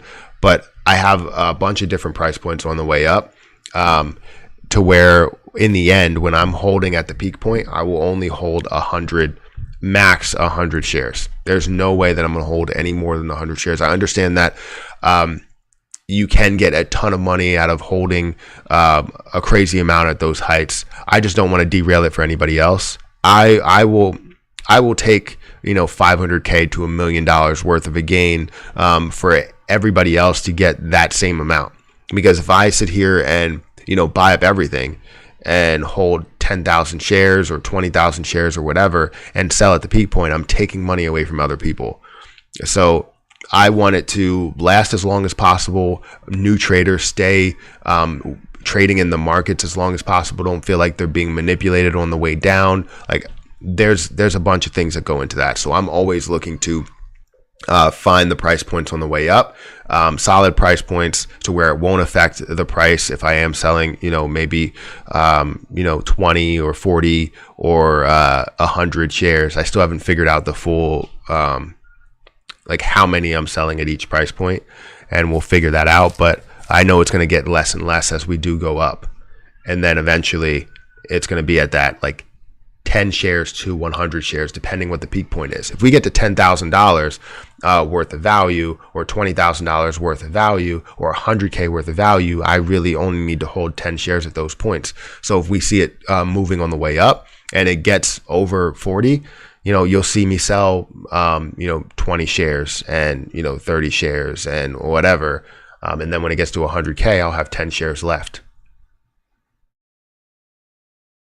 You're a genius guy. I appreciate you. I can't believe you're an introvert. Yeah, I'm trust me, I am an introvert. If you see me in person, I'm not a person that will try and continue the conversation. I'm more likely to end the conversation very fast. But then I'll probably think about things that I wanted to talk to you guys about, but here it just seems like I don't see faces. I don't see like the people that are here. I really only see names and questions and comments, and I'm able to respond to those. But yeah, I definitely am.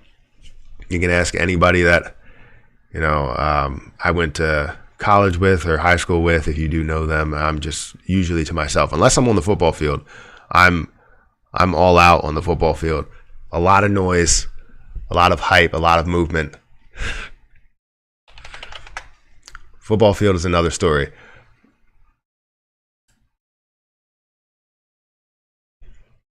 I miss football a lot. Don't quit your day job. Sell out? Me? Skunk. What's your name? Skunky Gaunt. What the? That's a horrible name. I'm just joking. I mean, you can say whatever you want. You're cool, but you became a member to say stuff like that. Or I'm going to be that guy. We have to look at AGC. Numbers are stupid. Stupid crazy, not crazy stupid. We're seeing 1.K volume in the pre-market. It jumped to $11.83 from $11.75. Had a change yesterday of 34%, or not even 34%, 0.34%. Let's look at some of the other numbers here. Let's go to, type that in. Market watch. Hopefully you're not talking about a I don't see the numbers being like crazy stupid. Maybe you're talking about crypto, or maybe you're talking about this. Shares outstanding is 50 million. You're seeing the amount that's shorted is 33.4%, 16.7 million shares shorted out of that 50 million share float. So that's pretty big. But yeah, I don't see any massive movement yet.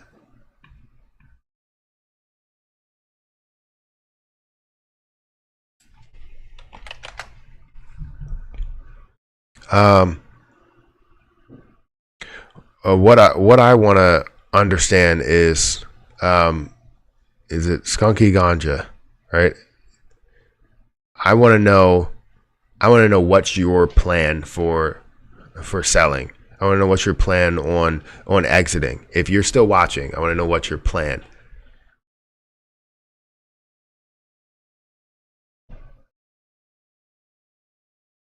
My crypto playing games and stuff, literally get free Ethereum deposit almost every hour. Do you mine or have any means of getting free legit crypto? I don't. I typically just buy it. I don't go about that. I probably should.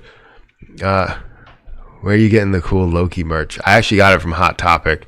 Every time a new show comes out, they always have it ready to go. I actually wanted a TVA shirt, but they only had an XXL, and I'm a large, so I couldn't fit it.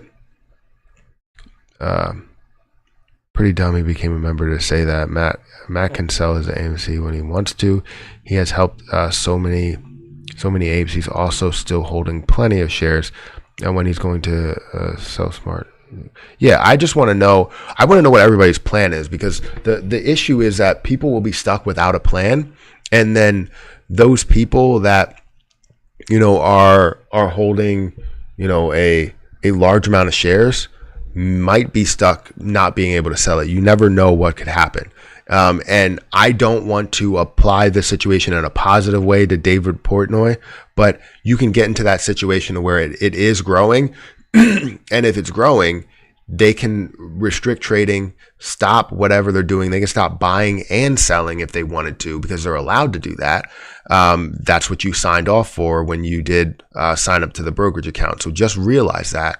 And then what it's going to do is it's going to allow institutions and other hedge funds that may have bought into the position to sell their position, since they're not using those platforms over you. So this is why I'm saying that you want to be able to capture as much as you can, but not selling out of everything, still supporting the movement. I could possibly move all the way up to the top. I could buy as much as I want and sell at the top, or sell close to the top, and end up making a crazy amount of money while everybody else, may not make as much. I'm not that type of person. I want to leave it. I want to leave some on the table for other people. Know that there's buyers and sellers. Every time someone wins, somebody's losing. So if I'm winning more, then more people are losing more. And it could be the hedge funds that are losing more, but that could also move into retail traders losing more. So I just want to know everybody's exit strategy, and understanding how we're going to keep this squeeze alive for so long, how we're going to see it remain lengthy up top rather than being very short up top. How can we get to that point? Well, if more people have less shares, it makes it a better squeeze up top. If less people have more shares, then it basically means that if somebody's owning 10% of all shares out there and they sell 10% of all shares at the top, it's going to drop significantly. So I'm just trying to make sure that people understand how the stock market works, and they're not just coming out and saying, hey, you hold every single little bit of what you have. Wherever you see your profit target, take it. And if you feel bad about where you were at a profit target, maybe you just made a little bit of a mistake, but you could still see that you had profits. It's not like Portnoy, who had 700K worth of losses and then instantly started to sell because he's just like, oh, well, you know what? I'm getting out of this position. Like, come on.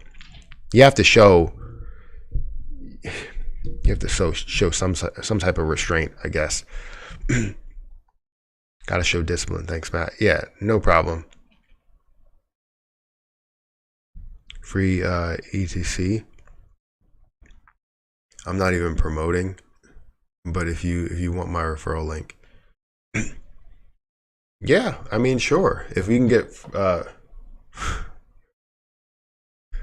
I would love to be able to mine crypto, but I haven't ever gotten into it. I know you need you probably need like a pretty decent computer for that, which I do have one, but which I don't know the logistics behind it, so I'm not going to talk more about it. I only have 160 shares. I wish I had more. I could, so the way you're saying, but for me, I would have to wait up. I have to wait until it hits 600 to sell a portion and ride it until 100K if it gets there. Yeah, whatever you feel is best, whatever fits the best situation for you. Good info, Matt. I'm telling you guys, get your questions out now. When this channel blows up, you won't see our questions anymore. Yes, I will. So I'm gonna keep it at these levels, and hopefully we don't have 7,000 members join. I would like to remain a cap of like 2,000 members. If that ends up getting to that point, 2,000 members would be the cap here.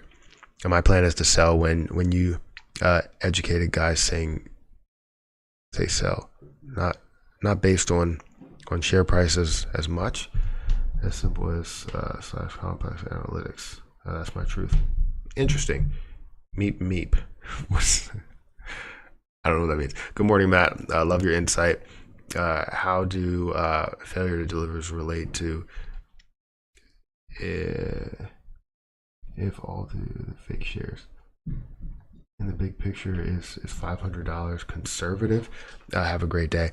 I would say $500 is conservative. I would say the floor is somewhere around 1,000. Where it stands now, we understand that they're shorting the hell out of this thing, and there is a lot of naked shorting. So there's fake shares out there, and we understand that $500 is a great point, right? You can say, all right, we're getting to $500 where GME did get to. Just know that GME was not done when it got to 483 in the actual market open, right?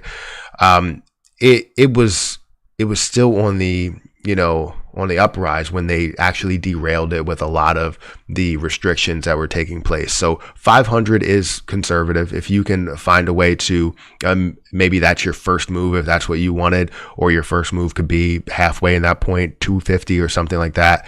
But yeah, 500 is definitely conservative. I like that price as maybe an initial point to maybe cover your initial investment, or maybe you already did that and now you're just taking a little piece on top. And like I said, you don't need to sit here and look at it and go, if it gets to $10,000, will I how much will I make at that point? You need to understand what pieces will I sell at in order to get to an overall profit target, or an overall profit that I want to make. So, $500 is a great, starting point. I wouldn't say it's somewhere that you're going to sell everything. That's not the case. But again, this is not financial advice. Whatever you want to do with your money, you can definitely do it. If you feel as though $500 is perfect and you're willing to take that and put it into other areas, then do whatever you want. I'm not going to tell you no. I always like to see different perspective on things. So yeah, that's what I have for you.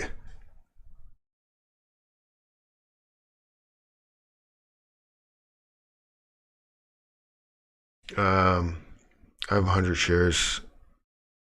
100 shares. I'm selling at 10 shares at the peak point. $1,000 to 100K if it reaches that. Yeah, you never really know what it can get to. I would say that people start to probably derail it at certain levels. You're going to see some whales sell off at some of these higher levels because they hold so many shares. Gaining millions of dollars at these low levels or hundreds of thousands of dollars at these low levels, and people selling some positions is pretty big. So seeing it get to some of these other areas, some of these other levels, and seeing larger and larger investors sell off, that may impact the price as well. So that's why I say that, 1,000 is the floor, 1,000 to 2,000 is really the floor. Then you could see that really jump to about 10,000. Depending on what could happen. 20,000 could be the case depending on what whales end up doing as well. So it's all depending on what whales do and if the hedge funds actually cover all of their shares or cover all of their shorts. If they don't cover all of them and they try and throw something at us to say this is the squeeze when it was actually like fake and they didn't cover everything, that's where it ends up being difficult. But if they physically don't cover everything and the price goes up so high, it like the shorts that they have end up like they have to get to the points where they are or a lot lower in order to make money out of it or stop them from losing money, if that makes sense.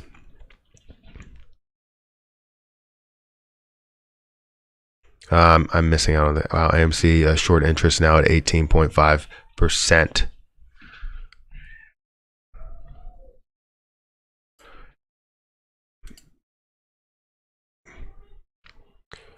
That's short interest percentage of the free float at 18.56%. Yes.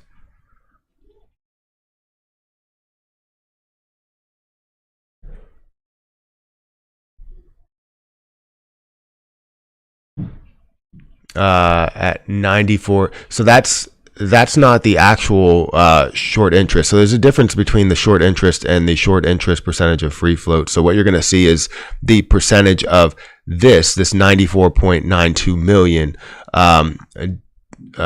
divided by the total amount of shares, free floated shares out there. So it's not necessarily the short interest. Short interest is still unknown right now. So just know that there's a difference between the two. I don't even know why they call it short interest. They should just call it shorted shares as percentage of free float. What up? Decided to grace everyone with my presence. It's funny. I'm skipping some, so if I miss your question, please go back to it and repost it. Could we really see AMC realistically hit over 200 to 300 a share for real? I'll be very happy, Camper. Yes, you can see it hit over 200 to 300 per share easily. I would say it's definitely going to hit over 500. I think of 1,000 as the floor, especially with everything that's going on, the continuation of naked shorting. Yeah, of course. I would say over 50% chance AMC reaches 1,000 per share. It really depends on a lot of what the whales do. So if you see when you see the price get up to the typical squeeze is probably going to get to 1,000. So with our situation where we have naked shorts in there as well, it's going to be something that it increases that to probably 2,000, and then even to a point to where you see them. You see the FOMO buying come in. The amount that we're holding is around 80%, probably more than that as it starts to really squeeze, is going to really jump up. So I would say it's probably a higher percent chance that it gets to that point. It just really all depends. There's so many variables that take place. It's the people that hold so many shares, retail whales and institutional whales, hedge funds, all of them that hold different positions, that held positions in GME that ended up selling off when they saw that the buy button was removed. So it was just a lot of negativity there, but we're going to see this. They're going to see this skyrocket. It's definitely going to hit 500 a share if that's what you're thinking.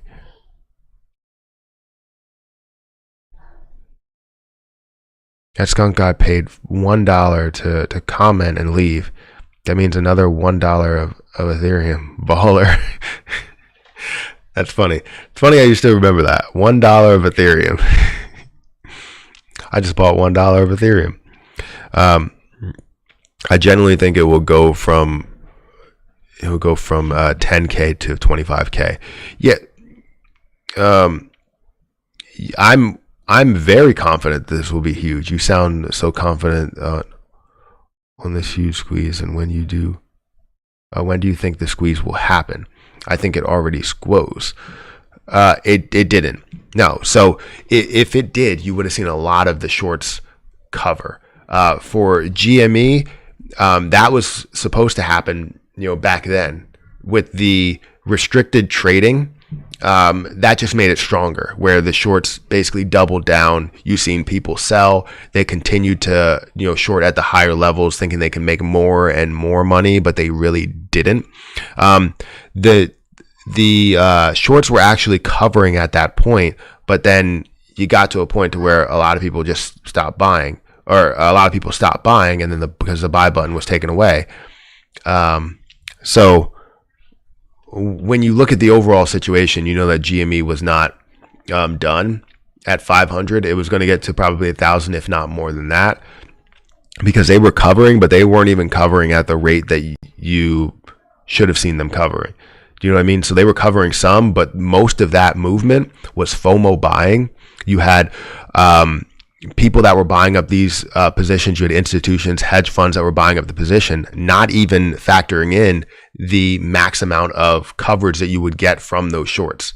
And now you're factoring in naked shorts to them as well. So GME is going to jump quite a bit. I'm thinking easily to the thousands when you see that. Why does quos sound so sexual? I don't know. Matt, can you pull up Tech on Ortex? You saying TRCH? We don't have to talk about it. I'm just wondering what the loan. Okay, I'll surely do it just to check it out. You know what? I'll copy so I don't have to exit out of this. Let me duplicate it and go to TRCH.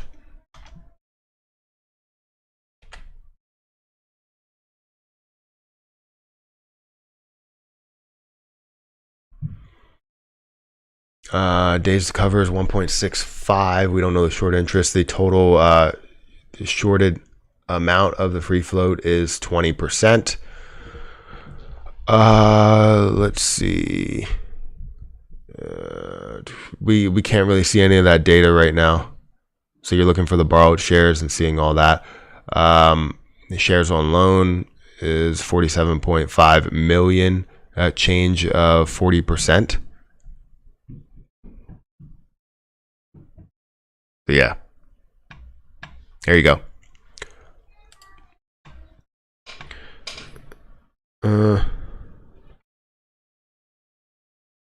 Sent you, Matt, and Trey some words of encouragement on Twitter.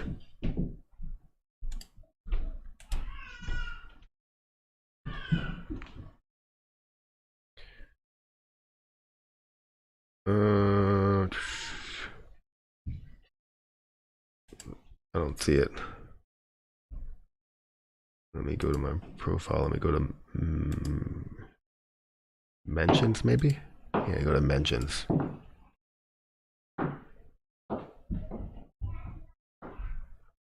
Yeah, I don't see anything right now. Maybe I'm missing it. I'll check for it later, but I don't see anything right now. Did you ever buy GME? Did you ever buy GME to squeeze? I squoze. What? Yeah, I have 15 shares of GME. That's pretty much it, and I'm letting that sit there for a while. If it goes down, I'll buy more. But right now, I'm sitting where it is. If we see it decrease quite a bit, which I'm not sure if they will have a last ditch effort to attack, because they still haven't shown that yet. Right now, they're looking to just hold it below certain levels so we don't make money on options and put more money into GME. We're noticing that a lot of people will make money on options, and then take those gains and put it directly into AMC or GME or whatever. And that's hilarious that they're trying to take those options away from us. And I know people get upset, with the whole option situation and selling and all that stuff. Matt keeps wearing my clothes. I hope you have some of these shirts. Is your name's not Loki? Do you just watch Marvel, or is your name actually Loki? Is it Loki?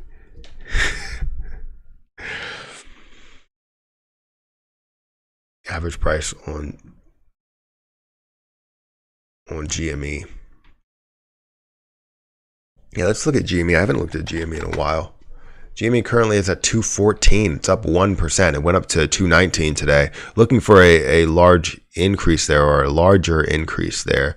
I still have about $5,000 that I can put into something, so I'm hoping that maybe we can see GME drop down. I can put more money into a GME there, and we can go from there.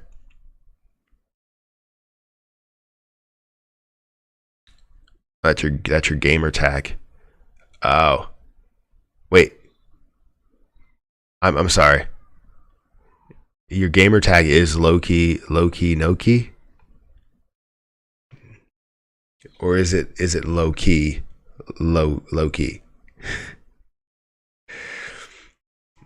I have to go, Matt, but thank you for all of your input, and I have learned so much from you, and I can't wait for the next move.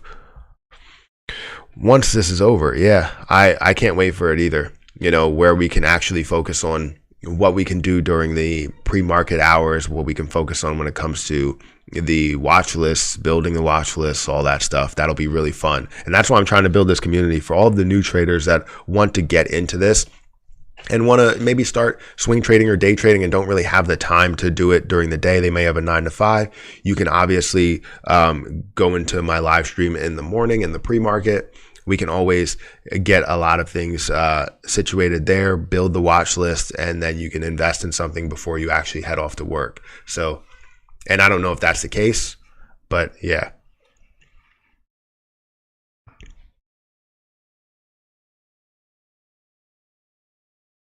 Oh crap, he's about to reset the timeline. I'm jumping from chat to chat, showing love to videos of this movement. Keep up the good work, champ. Well, thank you for doing that. I appreciate that. Hashtag Ape Nation. Yes, I appreciate that a lot.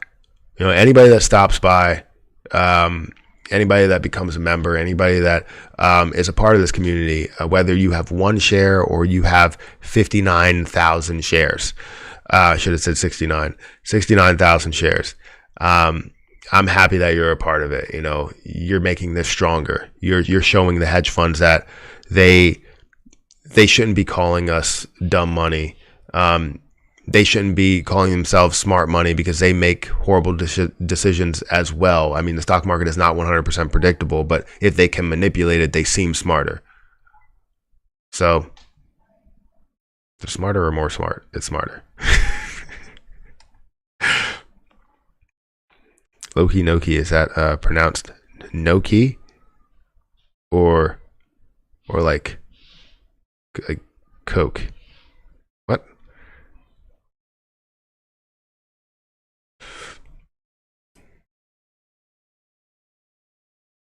All right, we got 948 people in here, guys. Thank you for being here, sticking with me. I appreciate you guys. If you can, hit the like button. If you are headed on the way out, I don't know. I know other people start streaming. Please hit that like button on the way out. It does help out the channel. But we still have about an hour of this stream. We have 30 minutes till the market opens, and we're ready to go. Matt, does trading validation apply?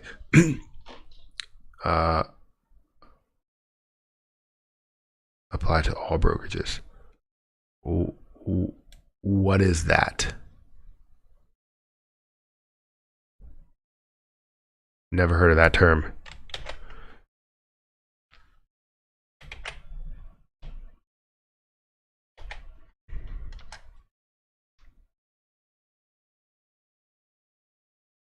It occurs when you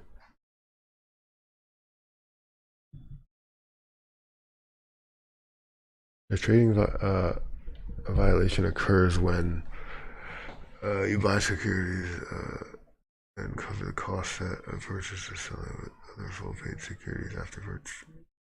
Wait, sorry, let me go. I cut off.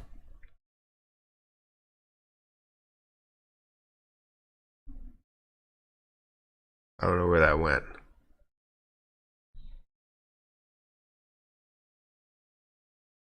Is that basically where you make a trade? I can't find where the hell that went.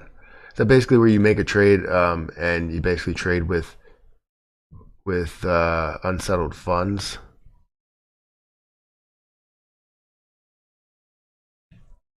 I don't see it.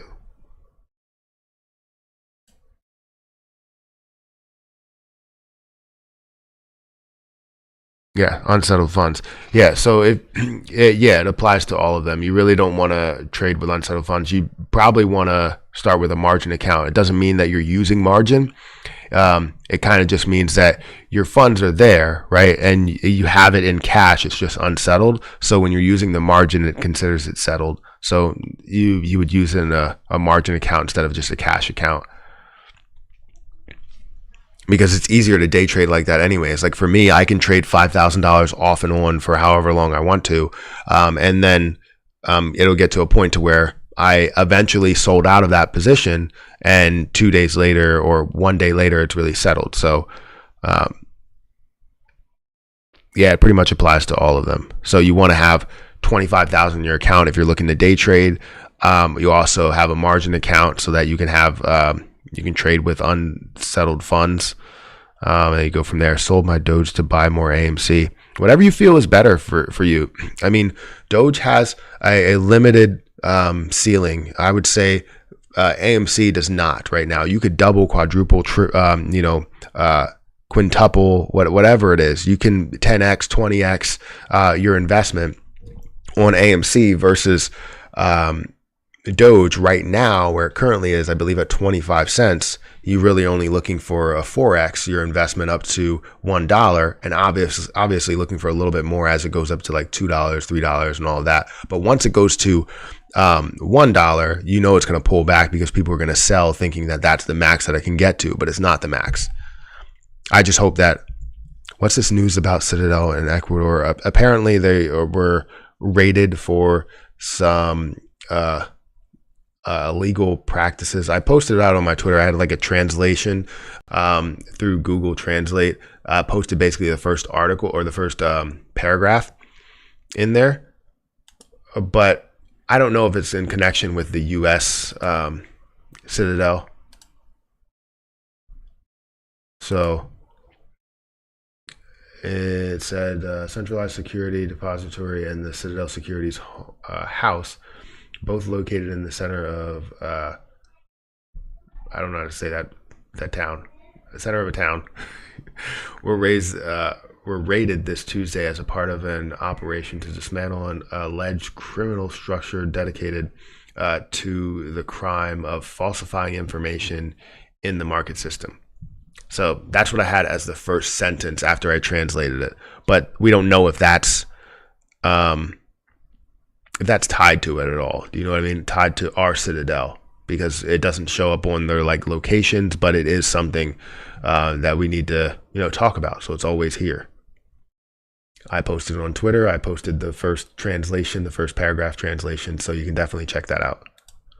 You can check out the full thing and translate the whole thing if you want to. Thank you, Matt. Thank you for the $5 super chat. I appreciate that.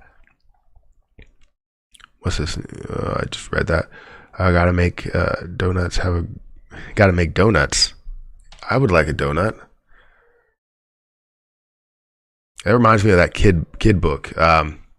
It's like a panda that says, "Would you like a donut?" No, go away. Maybe people don't know what I'm talking about. I have to read children's books all the time. Have a great day, Apes and Matt. Appreciate all you do.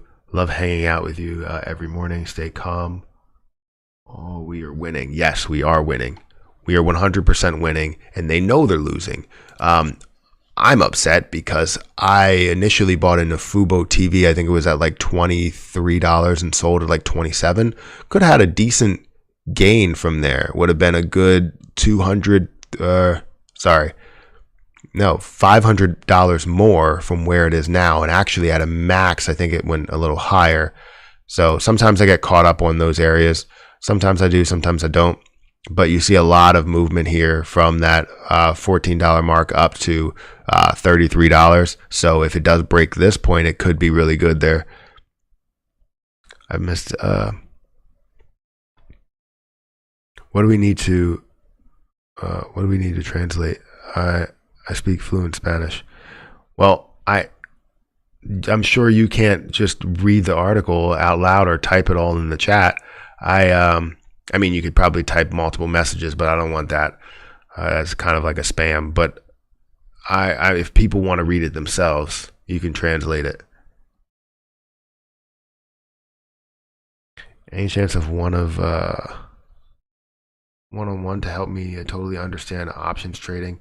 I 100% want to start working that angle price time. So I would tell you that my options trading is not great. So I wouldn't, try and, fluff the situation in any way and say, hey, I'm great with options and let's do a one-on-one, like all that stuff.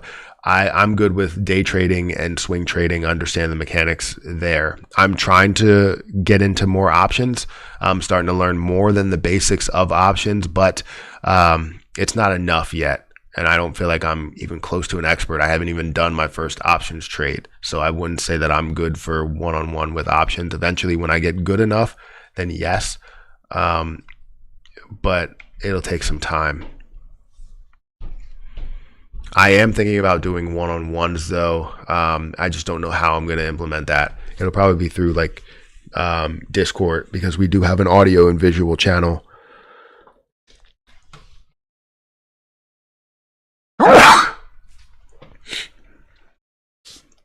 Guys, I don't know if you know that trick, but anytime you have to sneeze, look at the light and it will make you sneeze. What article and where do I find it? So I posted about it on my Twitter. If you want to check out there's a link in the description that takes you to my Twitter, or you can go to my channel and there's a link on my channel that takes you to Twitter. And it's one of the last posts that I had. I did retweet Elon Musk's last tweet and just asked a question, really, but it's one of my last tweets. You'll see it. Hang out. Gonna hang the donut in the back. Or fishing for the cops. Okay, fair enough, and thanks for the honesty, Matt. Yeah, no problem. I'm a person that will tell you, exactly what's going on. I'm very transparent. I will never sit here and lie to you. In any case, I will tell you what's on my mind, and how I feel about everything. So, unless it's, but your sneezes made me sneeze. How are sneezes contagious?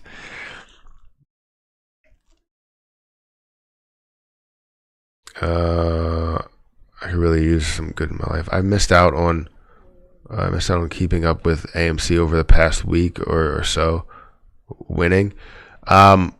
We haven't been doing much in the past week, so you're good. Yeah, it's not really anything that actually happened that's going on. I could really use some good in my life.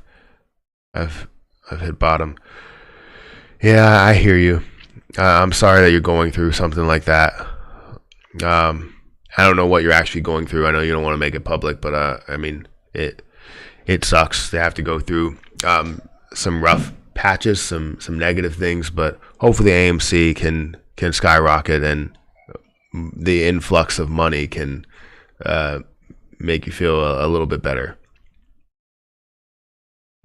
It's been kind of like for a while right now, kind of consolidating really. So if we look at, I'm very upset about Fubo TV, because I originally got in, I think, at 19 and made some profit, but then I got in again at like 23 and it increased to about 27, where I made about $400. And then I could have made a lot more, but I put that money, I believe when it was at 27, I put that money into something else. I put it into Tesla. So technically I made $300 from Tesla. So I just missed out on an opportunity cost of $300 really. So it's fine. I made $250 with Tesla. So opportunity cost of $250.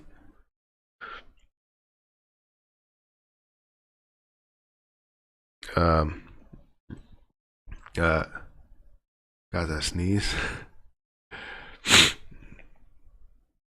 I ain't losing a good sneeze. It sucks. It does. It absolutely does. Erica actually hates me because I'll say bless you before she actually sneezes, and then the sneeze will go away, and she wants to like kill me or something. But then when she does it to me, it doesn't go away because my sneezes are powerful. Man, I own a food truck and I work at a Whole Foods, and I'm trading stocks. I would love for you to do a one-on-one because I would like to pick your brain on how to maximize my business.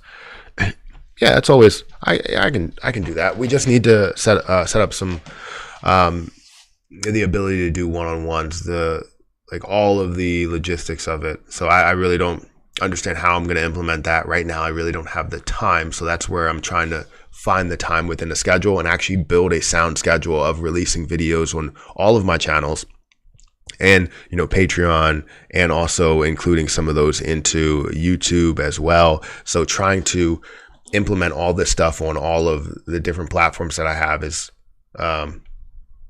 it's very tough, especially without a full schedule.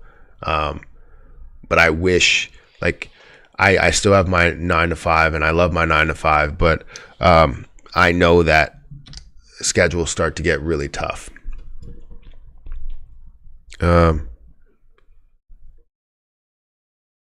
You say bless you, you monster. Yes. Yeah, I'm one of those people that does that. I try and like jump the gun, but a lot of people will actually stop the sneeze. Matt's a genuine guy. Need more people like you. Potato chip. I say that all the time. But yeah, I think it's good to have people that are very transparent out here. And I know I don't have like the biggest following. I'm not a person that will just say yes to everything, and I'm a person that will tell you how it is, and it's fine. It works. 15 minutes to go. When I sneeze, my fiance says COVID instead of bless you. That's funny. All right, let's see what AMC is doing right now. AMC and GME. AMC is at it's 1.8 down. Volume is around 646K, which is pretty low compared to some of the other days, but it's okay. Look at some of these grids. We'll bring up some different grids and look at GME. See what's happening with GME as it is moving. We'll also look into some other positions. Let's see what we have here.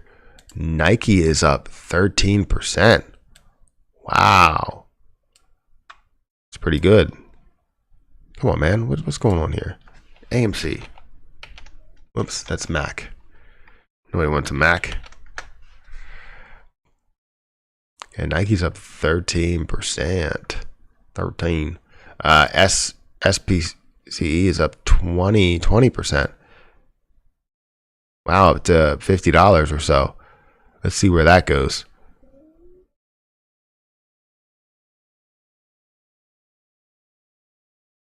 Mute Matt.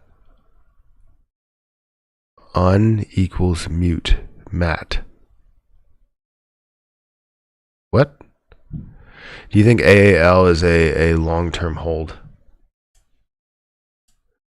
AAL, American Airlines, I'm looking at them as a long-term hold. So I actually have them in my Carl's Calls account. And I believe they're up. They were down for a little bit, but they're actually up. The total Carl's Calls account is up by 14%. So it's showing that Carl picking stocks is so far better than some of these investing firms. So interesting. AMC making me sad. Gonna dry my tears with 500% growth. COVID. Dumb. I'm gonna hit Sarah with that instead of bless you. I don't know how she'll take that. I think I saw some FUD online saying that with the new law that just passed, hedges can drag this out over years. Is that even possible? They can drag it out over as long as they have money. So as long as it's an unrealized loss, they can drag it out for as long as possible. Oh, mute Matt Kors, unmute Matt Perry. I wouldn't mute anybody. I think this movement is great. I would just like to be able to share the viewership a little bit more.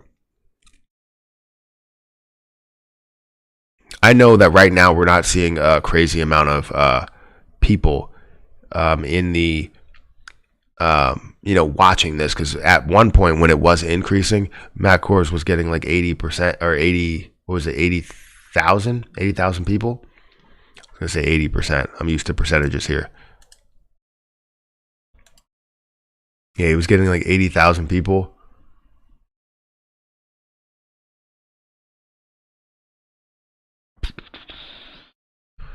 Yeah, I'm thinking of buying like 100. I guess I have to buy 90 more internet computers. Sorry if I look like I'm daydreaming, because I am.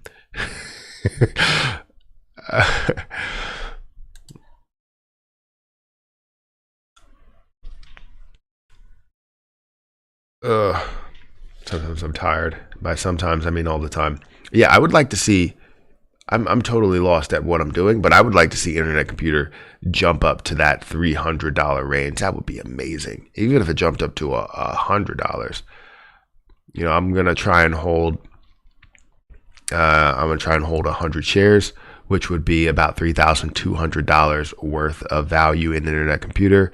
And if that goes up, to $100, and that obviously increases to what, $10,000 or so worth of value. And if it goes up to $700, it's $70,000 worth of value. So as you can see that increase, hopefully we can see that increase. That would be crazy. But you never really know where it can go. And again, I will buy in as it does go lower. If it goes down to 17, 14, 10, I'm there. I think I'm going to play this the right way with internet computer. Play it the right way with a lot of other positions as well. Crypto is going to be pretty big. AMC volume's at 1.53 million. Dude got 4 degrees. Impressive. Thank you. What do you think about AMC lows and highs will be today? Let's see. What's AMC at right now? So I think with the low, I'm thinking the low is probably going to be.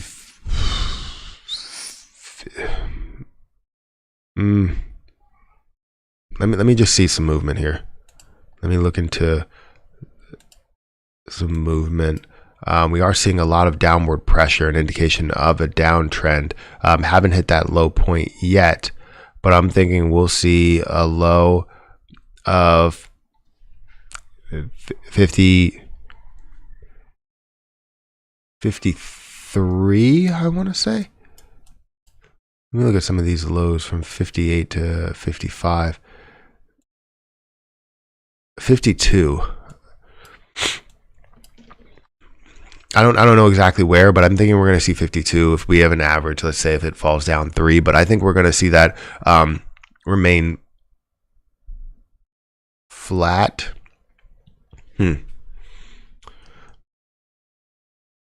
That's tough. That's tough. That's very tough. Are we seeing some positivity today? A lot of positivity. Let's look at the. No, we're seeing a lot of negativity, I guess. Maybe more positivity than negativity. But if we look at GME comparable to that, that's up 1%. Um, I don't know. It's so tough. Hive 63. Let's say let's say that we hit somewhere around this low, and I would say probably 50. Yeah, let's say 54. So I would say probably closer to 54, seeing a V-shaped recovery and actually see it steadily increase from there and finish probably below 60 because that's where they want us to finish. So 58, drop to 54, and then it's going to finish at like 58 something. So that's where I'm going with it, and that's just a simple prediction based off of a very it's not a complex analysis at all, a very simple analysis off of a couple of days, maybe 2 days worth of information, but that's pretty much it.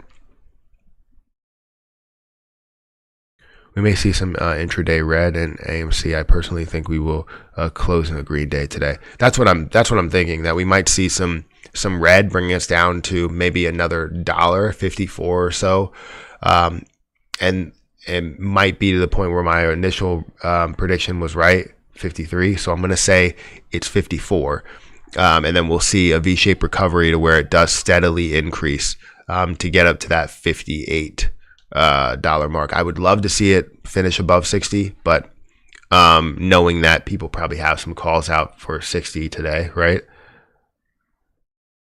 That it's probably not going to break above that, and it's not going to get 59 either.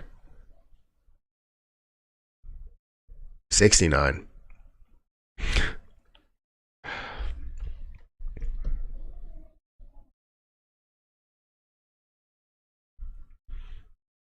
Let's see. So SPCE is doing some work this morning, actual physical work. Young Girls 3, thank you for becoming a member. I appreciate that. Patterns can show us a lot on a simple level of thinking, I feel. Yes, I agree with you. That's why I always look for patterns. I look for movement in the chart, resistance levels, support levels, previous levels. I look at a lot of history in order to dictate where the future will go. So 69 would be a meme. I think it still is a meme. 69 cents for Doge, which it broke past very easily. $69. You're welcome. Really enjoying content. Well, thank you. That means a lot. I appreciate the appreciation. Most people don't show their appreciation, and it sucks not getting that appreciation. I feel like you guys are great at that. Saying thank you for for me like waking up early and doing all this stuff and keeping track of all this. So I appreciate your appreciation.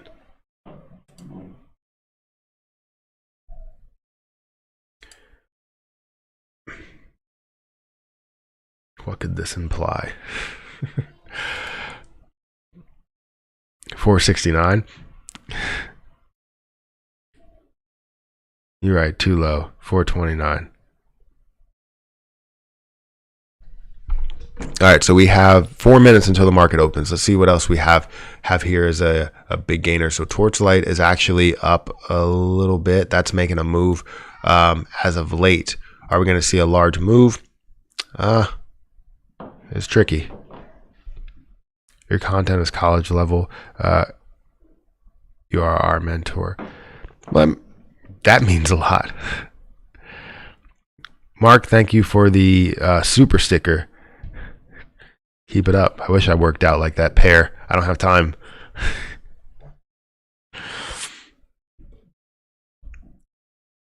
$42,069 a share.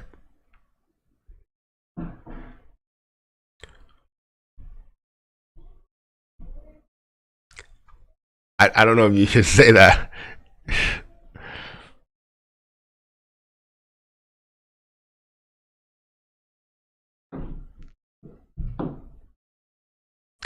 Whoa. Matt is one of the few that has made money from that industry. I appreciate your comment, but I'm gonna have to actually hide it. I'm gonna have to not hide the comment, but I'm gonna have to hide the. How do you just hide the comment? I don't want to hide the user.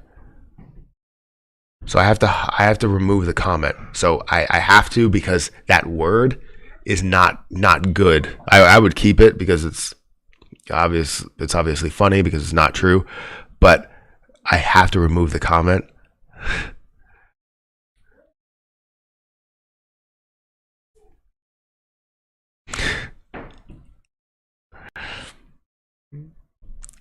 It's all good. Banned. That's what people say on Twitter. If that came up on Twitter, like someone said that, then it's a very possible. It's a high possibility that they could get banned like that. I know YouTube's more lenient with stuff like that. Almost done with a CS degree. So if AMC's close, would it be a W?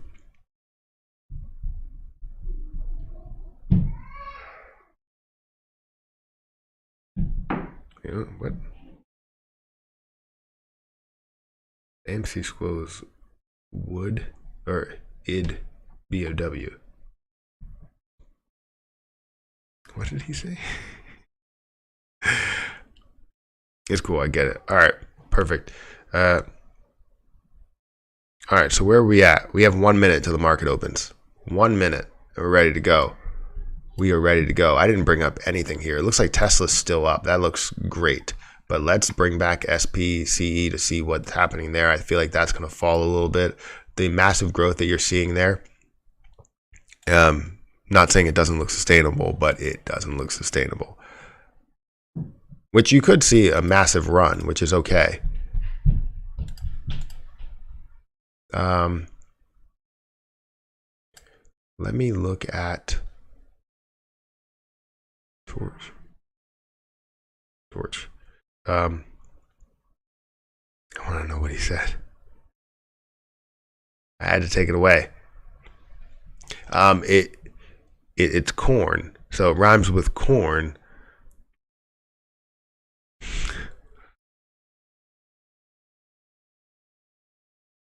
All right, so we are open right now. Let's see the movement. We're starting to see some negative movement here. Oh, here we go. Here we go. Nope. It's all taken away. It's all taken away. We're at 2.33 million shares worth of volume right now on AMC at 81K for GME. We're seeing Torchlight actually make a positive move on the way up. Opened up at $5, now currently at $5.03 or 2 cents or so. It looks like SPCE is making a little bit of a move up, and AMC is decreasing down. So we're seeing that drop. It's down to 55.50. We're seeing GME down to 212. Corn industry, yes.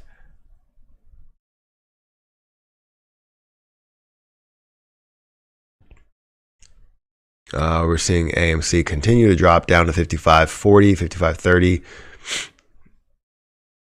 So not really the most positive moves, but we understand exactly where this is going. We understand that AMC, GME usually has some negative moves to it.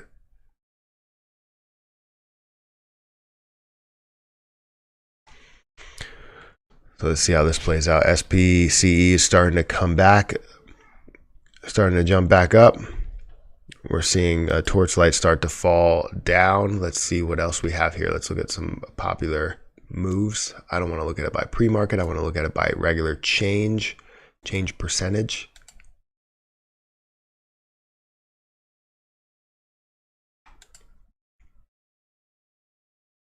Here we go.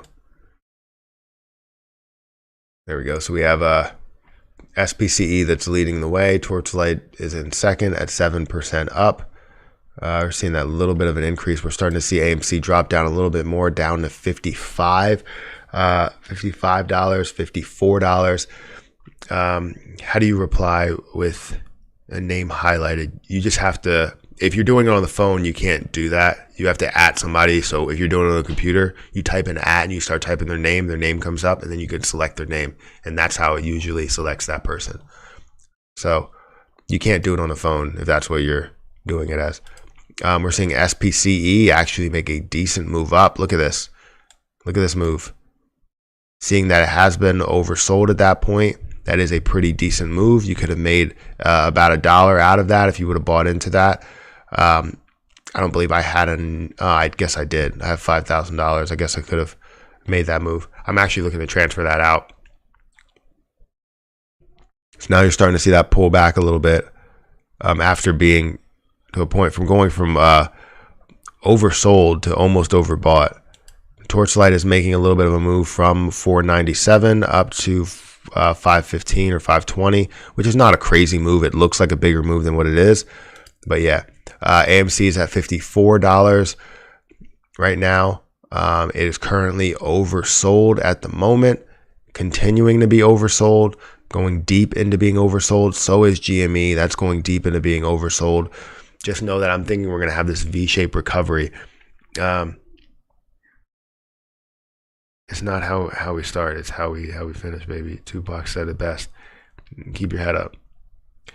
Nike had a great report last night. Your thoughts on Nike? I think Nike, I was just looking at them. They were increasing quite heavily. So let me take out Torchlight and look at one of the recently viewed, which is Nike. You know what? I'll just type it in, because the movement in that is crazy.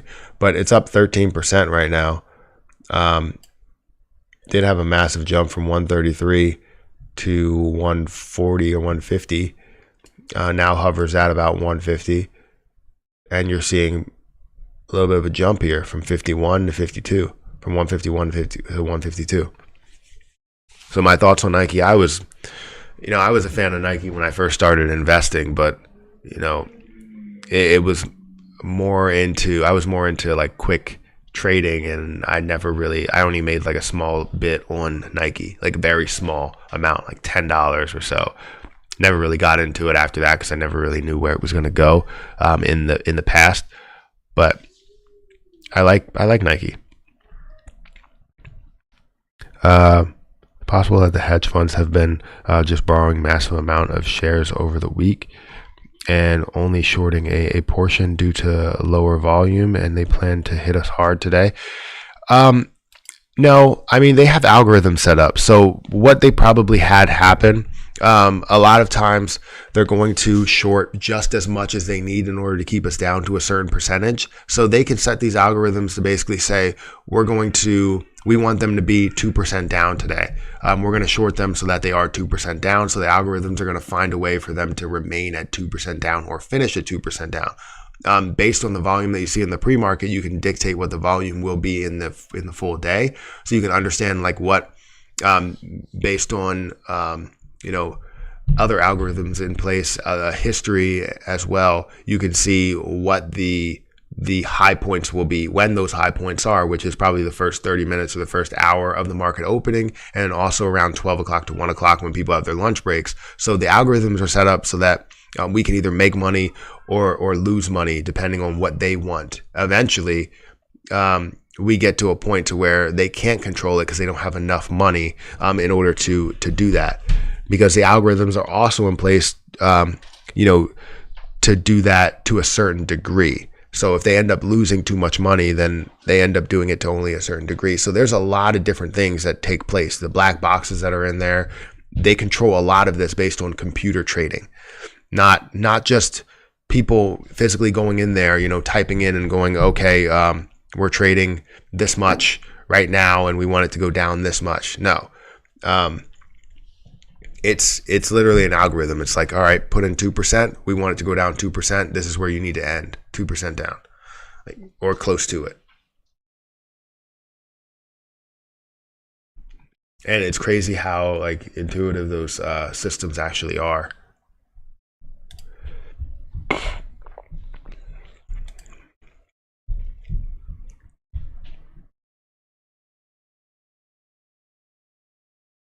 If you think that they have actual people in there trading these every single day, No, especially at the different order books that they put in place. So if we go here and we go to order books, we can always see like that it will find a way to be even. Some of these walls will be set up at certain levels where we see most of the buying at some of these way lower levels. But we're going to see a V-shaped recovery here from what I'm thinking. And it seems like that's the case. We got down to about 54.69. And here we go. Is this a false break? This could be a false break. I was thinking we're going to see a V-shaped recovery, but could be a false break, or it could just be like a doji spinning top. Either way, we're in a good situation. Guys, we're almost at 1,000 likes. I would love to get to that goal of 1,000 likes today. I know we only have like 30 minutes or so, 22 minutes in this live stream, but if you could get me to 1,000 likes, that would be amazing. If you haven't hit the like button, please do so.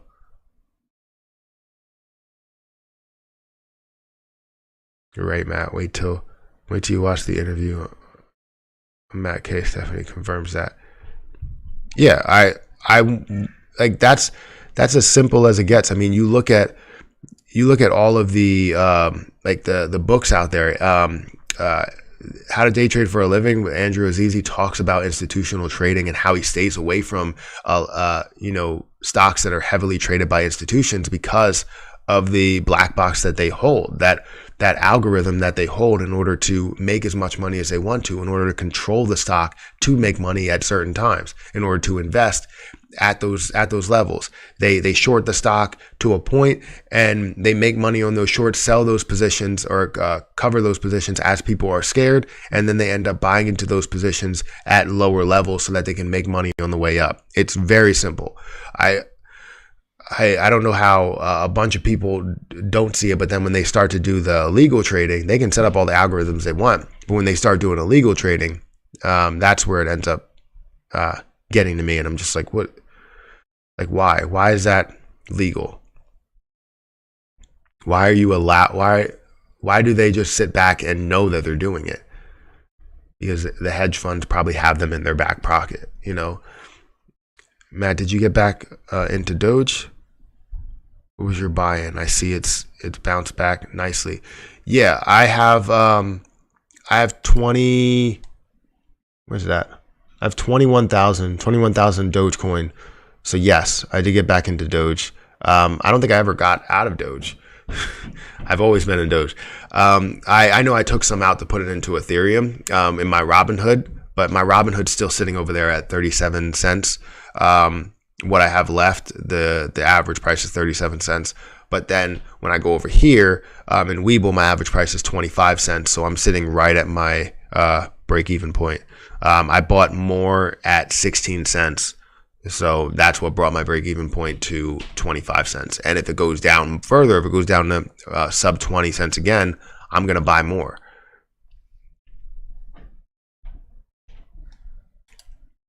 Where's AMC? I don't want to take away AMC.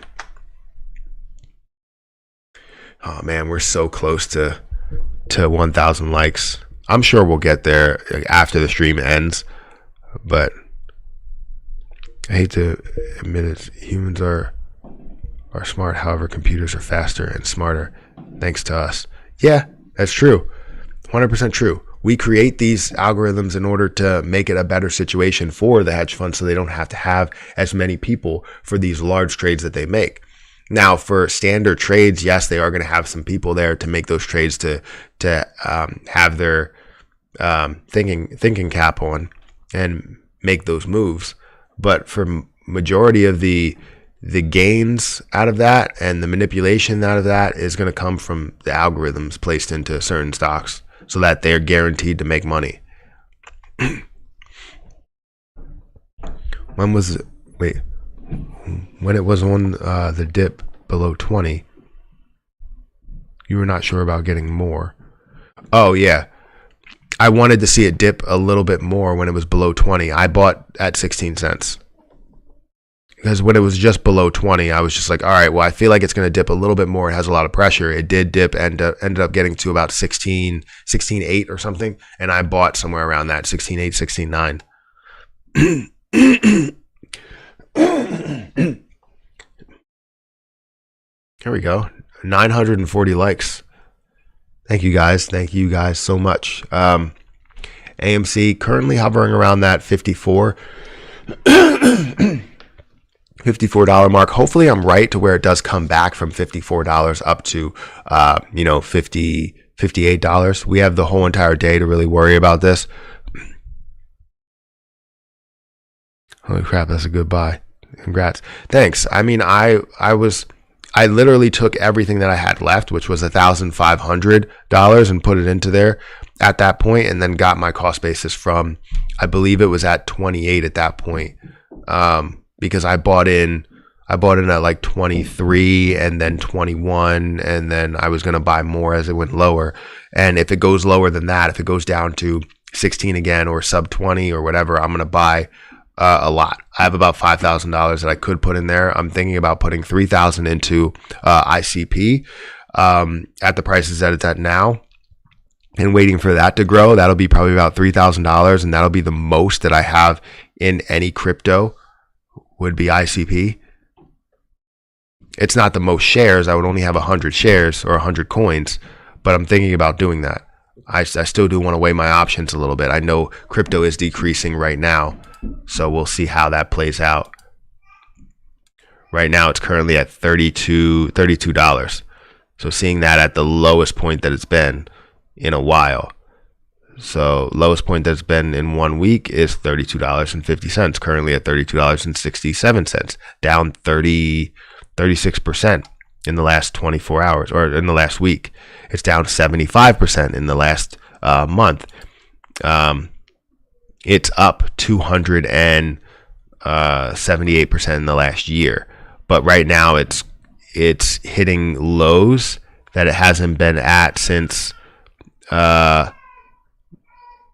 January. So I'm loving seeing that, because then I can get into that position knowing that it could easily rise up to 100, 300, 700, and then make those moves from there. So that's what I'm looking for out of that position, because if it gets to 700, that'll be about 750. That'll be about $75,000 that I would gain off of a $3,000 investment, which would be huge.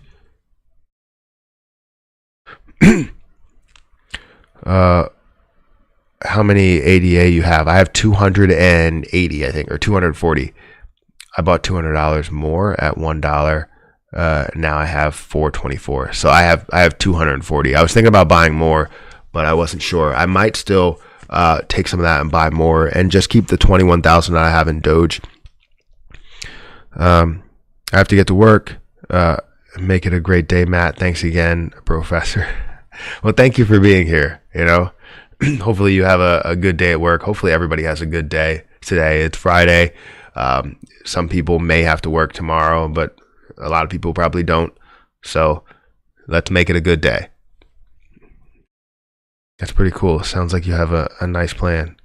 Yeah, I think I do. I think it's okay. It's not the best plan possible. I think I still have some more research to do on some other coins. I bought, I forget how much I have of AMP. I think I have like 4,000 or something of AMP, or maybe even more than that. Not sure, because I moved a lot to my wallet. Yeah, I have 4,284 coins of AMP, which I don't even know what the current price is at. Doesn't tell me on my wallet. Yeah, it does not tell me on my wallet here.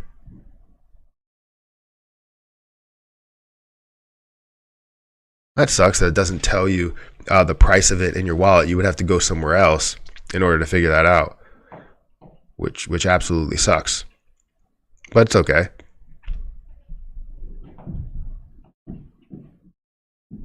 We're cool. But yeah, I have 4,000 something of AMP. I also bought some more I didn't buy more Cardano. I bought more Anchor. I have 3,757 Anchor coins. So yeah, I also bought more Litecoin as well. Love that. It looks like AMC's starting to It was starting to come back up to 55 or so. $55.19. Want to see that, stair step on the way up. I think it's going to be a slow movement up.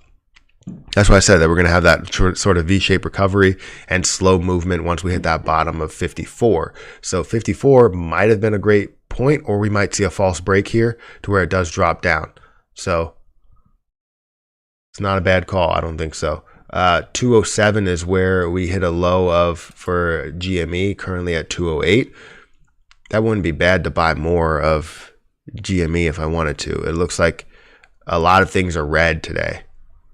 And you have some things that are green. If you look at recently viewed, obviously Nike is one of those things that's continuing to be green. You got some good movement there. Let's see. Let's go to most popular. Let's see, that's that list. We got TCAT. We got Fubo TV that's up. See? And I tell you, that's up to $33. Making some decent moves. CCIV is also up 3%. That's pretty good after being down after the open, though. Tesla's up 1.6%. That went up to $693. ZOM is up 0.88%. That went up to about $85 of a high. Rocket's up, Mavis is up, MVIS, Ride is up 0.18, but there's a lot of things that are down. You have HCMC that's down. You have cost that's down quite a bit. I'm looking for a good move there, and I'll actually buy into that position. Actually, I'm thinking of moving this money out of here so I don't end up using that. So yeah, I'll do that after the stream. 58 to 63. Yeah, I'm thinking 58 is the high. I don't think it's going to be the high. I think it's going to finish at 58.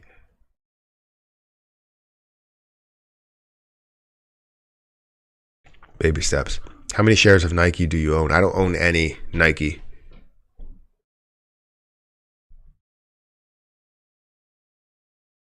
Thank God it's Friday. See you. See you later. Thank you for stopping by the stream. Everybody that was here, thank you for being by the stream.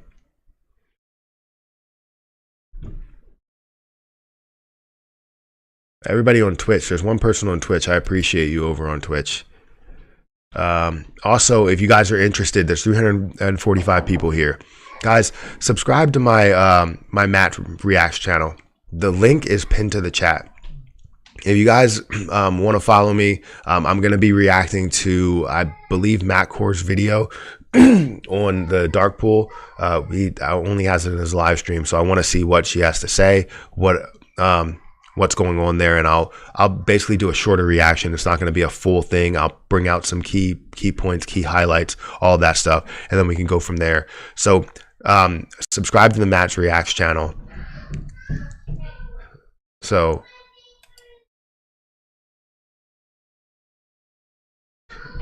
it looks like Harper is freaking out up there. All right, I'm going to end this stream. Guys, hit the like button, hit the subscribe button, hit the notification bell for more videos like this one. Also, make sure you get your free stocks with Weeble down below. But I have to get out of here and see what's going on with her.